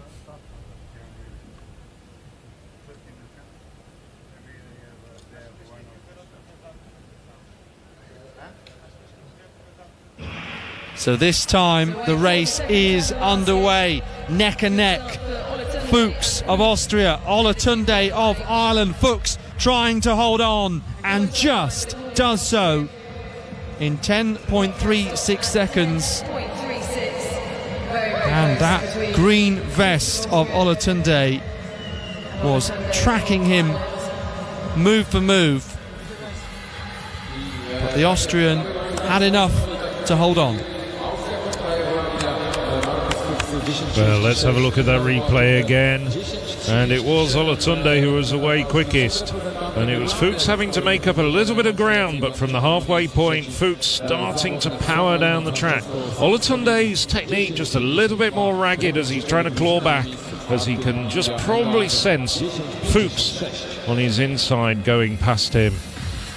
In the end, very little between it, but Fuchs ran an excellent, well-controlled second half of that race, not panicking when Olatunde was out and away quickest. Fuchs' international experience, I think, perhaps just telling there. And what a pity that we lost Blessing Afrifa. What was an enthralling two-way battle down the home straight, could well have been a three-way duel. And I'm just wondering, you'd have expected Israel to have been looking at 13 points at least. That's gone begging now. Absolutely, yes. So here is the result in full. Sansevini was behind the top two that we just mentioned. Afrifa, that disqualification. Here's his teammate. Yes, there's Zabalatini in the hammer. Israel nevertheless doing very well at the moment, but you don't want to give away points like that.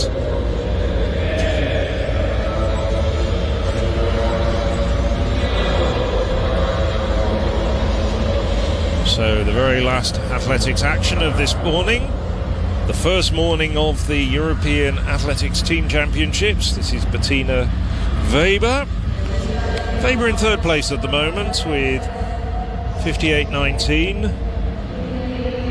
Just saw Zabalatini throw 53.61.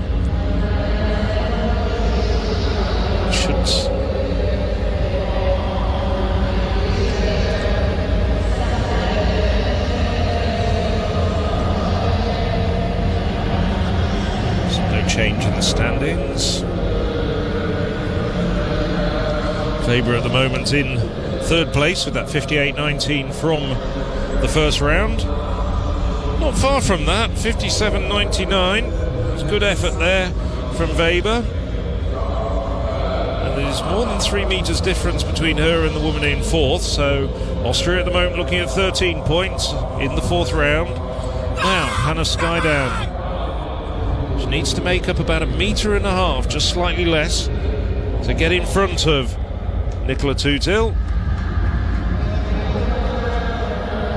66.47.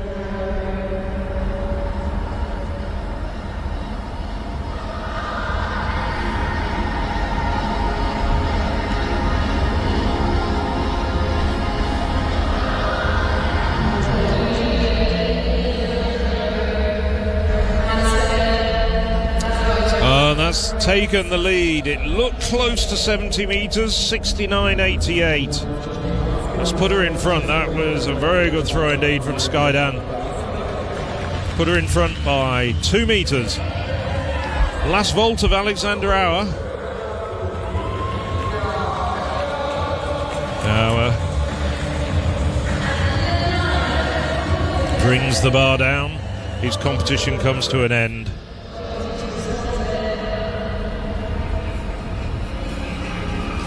Full men's pole vault result. It was Auer with 3 failures at 5:23, but he wins the competition with a best of 5:10. A little bit confused. It was difficult to see anything that was going on there with Scorish, why he didn't continue after that first failure. And the Andorran as well. Yeah. Very similar situation. Maybe they're just finding it tough. Yes, well, Nicola Tutil suddenly is finding this competition a bit tougher after that throw from Hannah Skydown.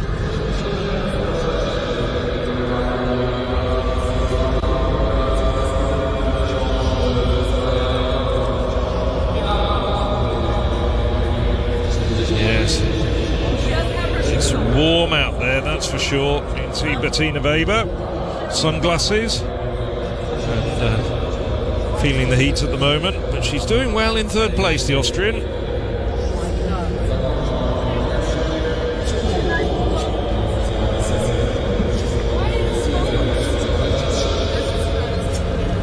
Tell you, it's so warm, our commentator information systems are struggling a little bit to keep up with it.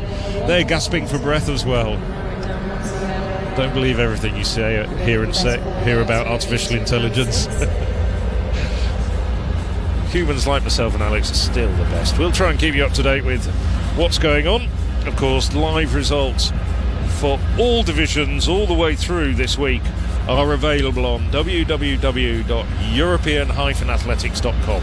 I wonder if we can try asking AI who's going to win the European Athletics Team Championships. That's a good idea. That's very, very, very clever, actually. Of course, European Athletics are using AI as part of these championships as well, aren't they? Part of yes, coverage. Indeed they are. They are, well. And you can read all about that, as I say, on the website. We'll fiddle around with that. We'll actually have to have a word with a few of these bots in the middle of the day. But we're in the 5th round now, and this is Mireia Cassar of Malta in 7th place at the moment, 50.26. So good result for the Maltese record holder. Just over 2 metres away from her national record, which she set last year. She's 20 years of age, Cassar.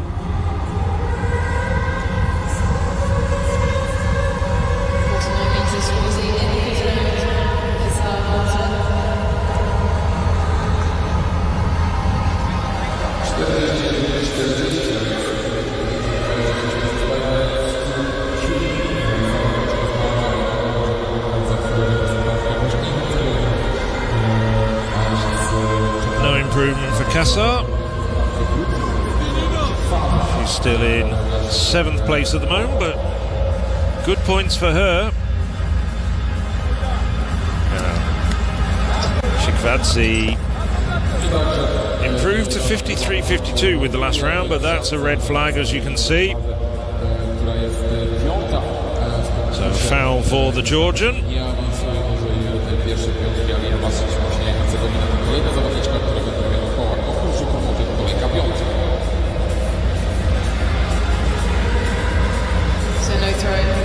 He just walks out, not happy with it.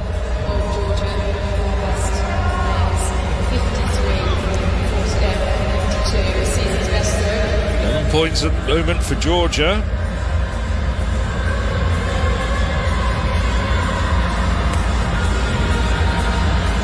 Ayla Basic saw herself overtaken by Chitwadze in the fourth round. 53-14, and a foul for the representative of Bosnia and Herzegovina. Jeszcze 4 zawodniczki. One też pojawią się na pewno w tej finałowej szóstej serii. Evgenia Zawołony to jest reprezentantka Izraela.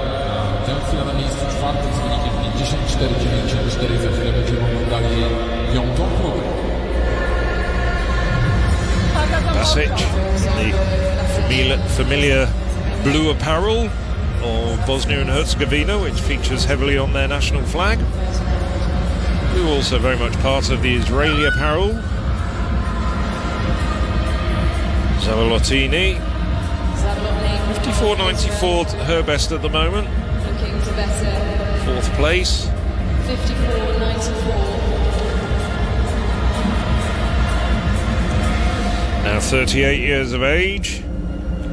Won her first national title back in 2007, 16 years ago, at the age of 22, and still competing for Israel in 2023.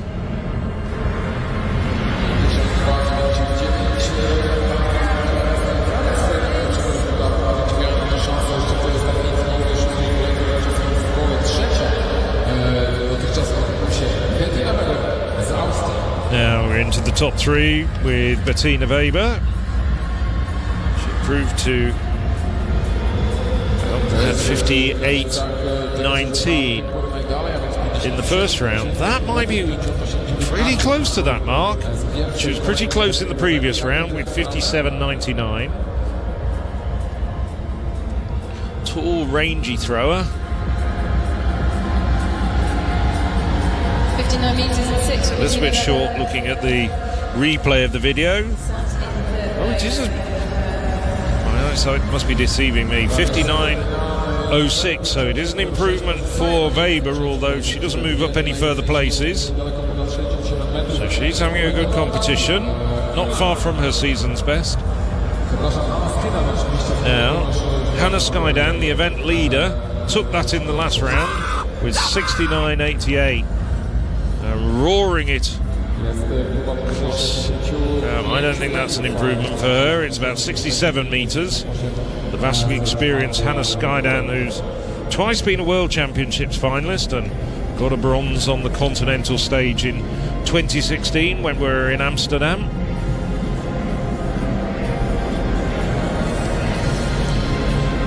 She's been throwing well this year. Quite regularly over 67 metres, but she's good performance here. So 67.07, still in the lead with 69.88. Now Nicola Tutil, who is leading for most of the first four rounds. How can she respond? That big throw of hers, Irish under-23 record, 67.85 in the first round.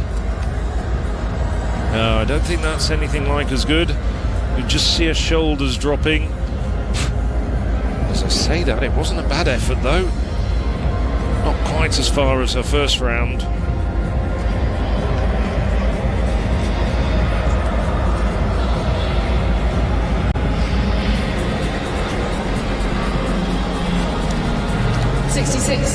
for Nicola Tutil.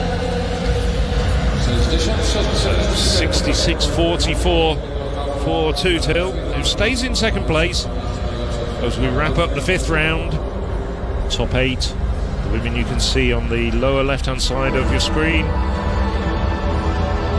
all have one more throw. Now into the final round of the women's hammer throw.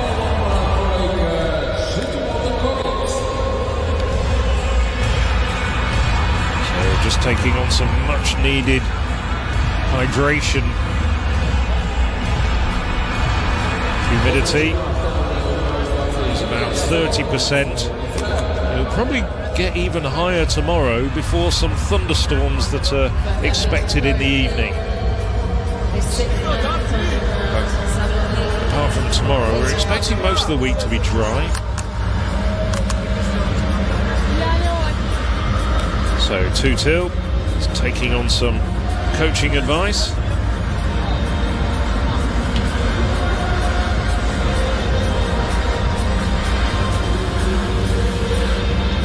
Some fairly stern looks on the faces of the athletes out here. So Zabalatini was only 8th after the first 3 rounds, but has moved up subsequently.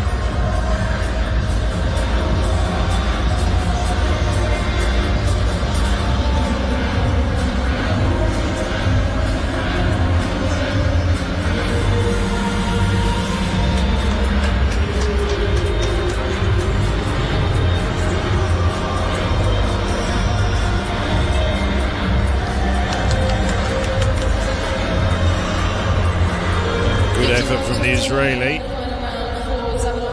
not quite as far as her earlier 54.94.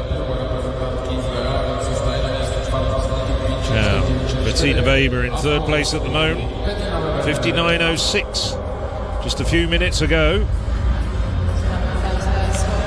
Didn't move her up. She's looking for 60 metres for the first time this season, and that might be it. That was a good effort. Yes, it's given the white flag. Well, she's not going to move up in terms of position, but it might well be a better distance for the Austrian. W tej chwili gdzieś blisko tej granicy 59,09, a więc poprawia się o 3 cm, pozostaje na miejscu 3. And it is an improvement for Bettina Weber. Still wearing the sunglasses.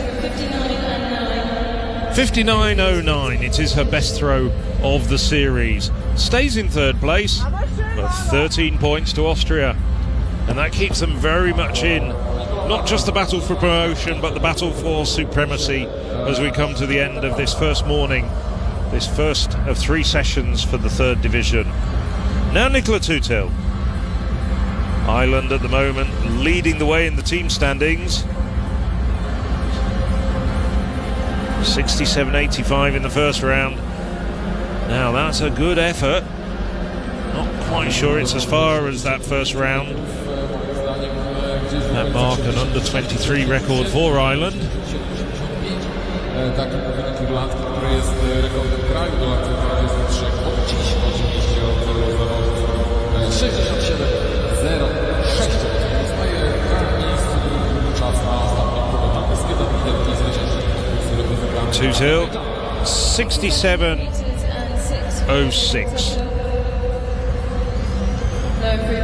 Tutil, that's better than she'd ever done before arriving here in Horso at these European Team Championships, so she'll be pleased with this performance, very pleased indeed.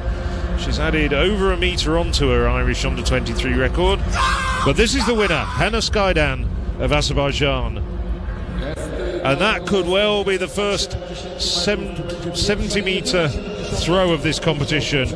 And it'll be the only one, because she's the last to throw, and she's going to bring this morning to a close.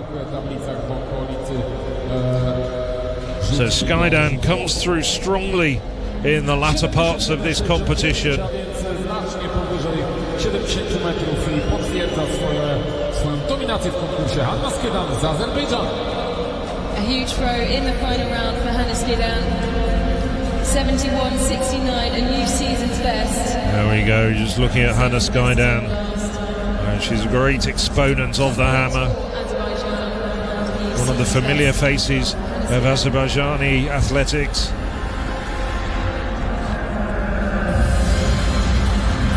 I think that's well over 70 metres. She's already confirmed as the winner, and 15 points for Azerbaijan.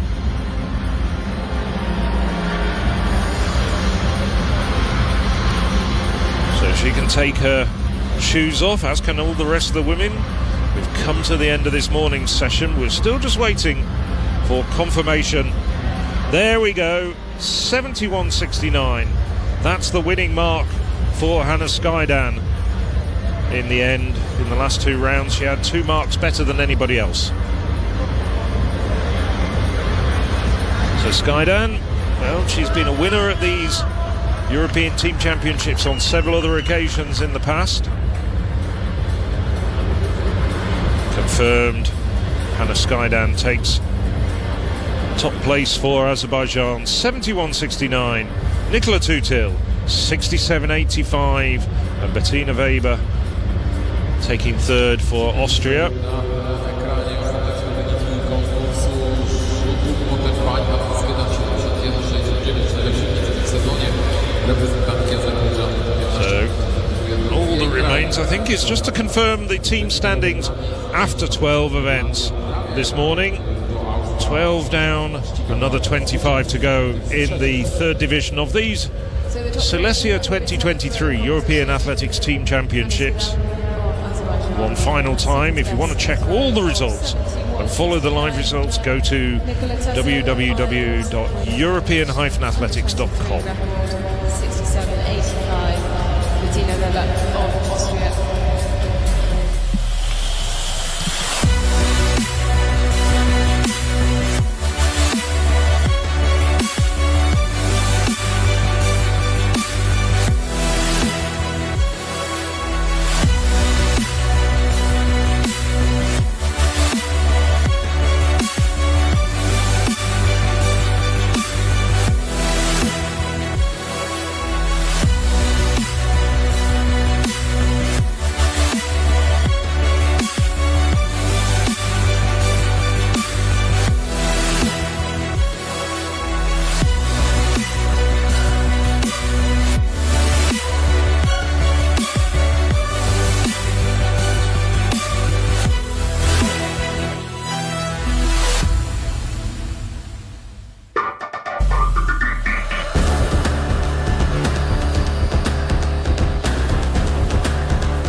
You are listening to the European Team Championships. For the first time in event history, all 3 divisions will be taking place in the same venue as part of the 2023 European Games.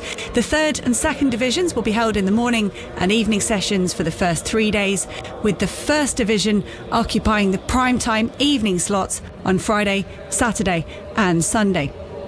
You can follow European Athletics coverage on social media, the European Athletics website and live blog, and you can watch the live stream at allathletics.tv, courtesy of European Athletics broadcast partner Eurovision Sport. I'm an AI version of commentator Hannah England, and this is my review taken from the live blog of the action from the first morning. So as the Division 3 action got underway, it was Albania's Iljana Bakiri who won the first race of the day, the women's 400 metres B heat with 57.60. A national under-23 record too for Carlotta Meritzel Malaga Moran. And it was a strong start for Division 3 favourites Ireland, with Charlene Maudsley taking a clear win in 51.55. A great run also for Malta's Janet Richard, who set a new national record of 52.37.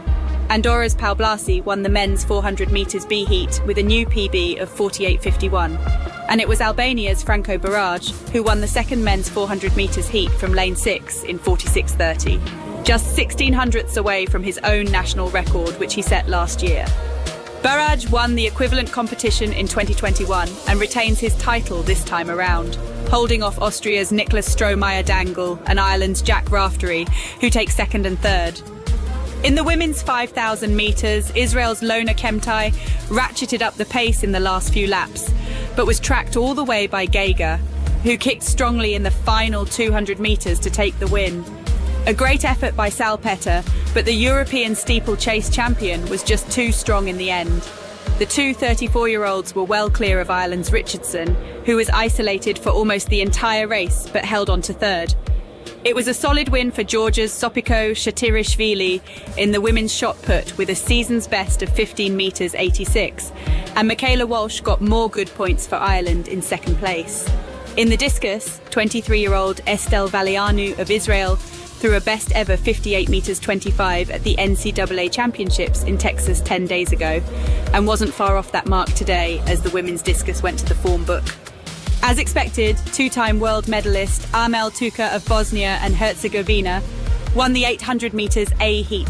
Tuka has a best of 1:42.51, still a national record which he set in Monaco in 2015, before going on to win bronze in the World Athletics Championships. The B heat was won by Armenia's Roman Alexanian. In the 3,000 metre steeplechase, it was Andorran Nahuel Carabana who pulled away impressively from Ireland's Finlay Daly with 1 lap remaining to take the win. Carabana won the 3,000 metre steeplechase at the recent Games of the Small States of Europe and set a personal best of 8:25.98 just 3 days ago in Nice. Armenia's Levon Agassian took a great win in the men's triple jump with a season's best of 16 meters 36, collecting maximum points for the Armenians, another team outperforming its projected results. It was a huge result for Kosovo's Sara Susuri in the women's 100 meters B heat. The 18-year-old set a massive personal best by almost half a second to set a national record. And another great result for Austria in the women's 100 metres, with Magdalena Lindner getting maximum points ahead of Alessandra Gasparelli, who sets a national under-23 record to bring home excellent points for San Marino. And a fantastic B-heat performance by Susuri is good enough for 5th overall. In the last track event of the morning session, the men's 100 metres, one of the pre-race favourites, Blessing Akwasi Afrifa of Israel, was sadly disqualified for a false start. This left the door open for a tight head-to-head between the Austrian Marcus Fuchs and Ireland's Israel Olatunde, and it was Fuchs who just held on for a very important win for Austria. What a shame for Israel, currently sitting in 3rd in the team standings, to drop points in what would have been a strong event for them. Meanwhile, the B heat was won by Guillem Arderiu Villanova in an Andorran U23 record of 11.06. Thanks for listening to our AI-generated report from this morning's competition. Do join us for live commentary with real commentators from 4 p.m. Central European Time.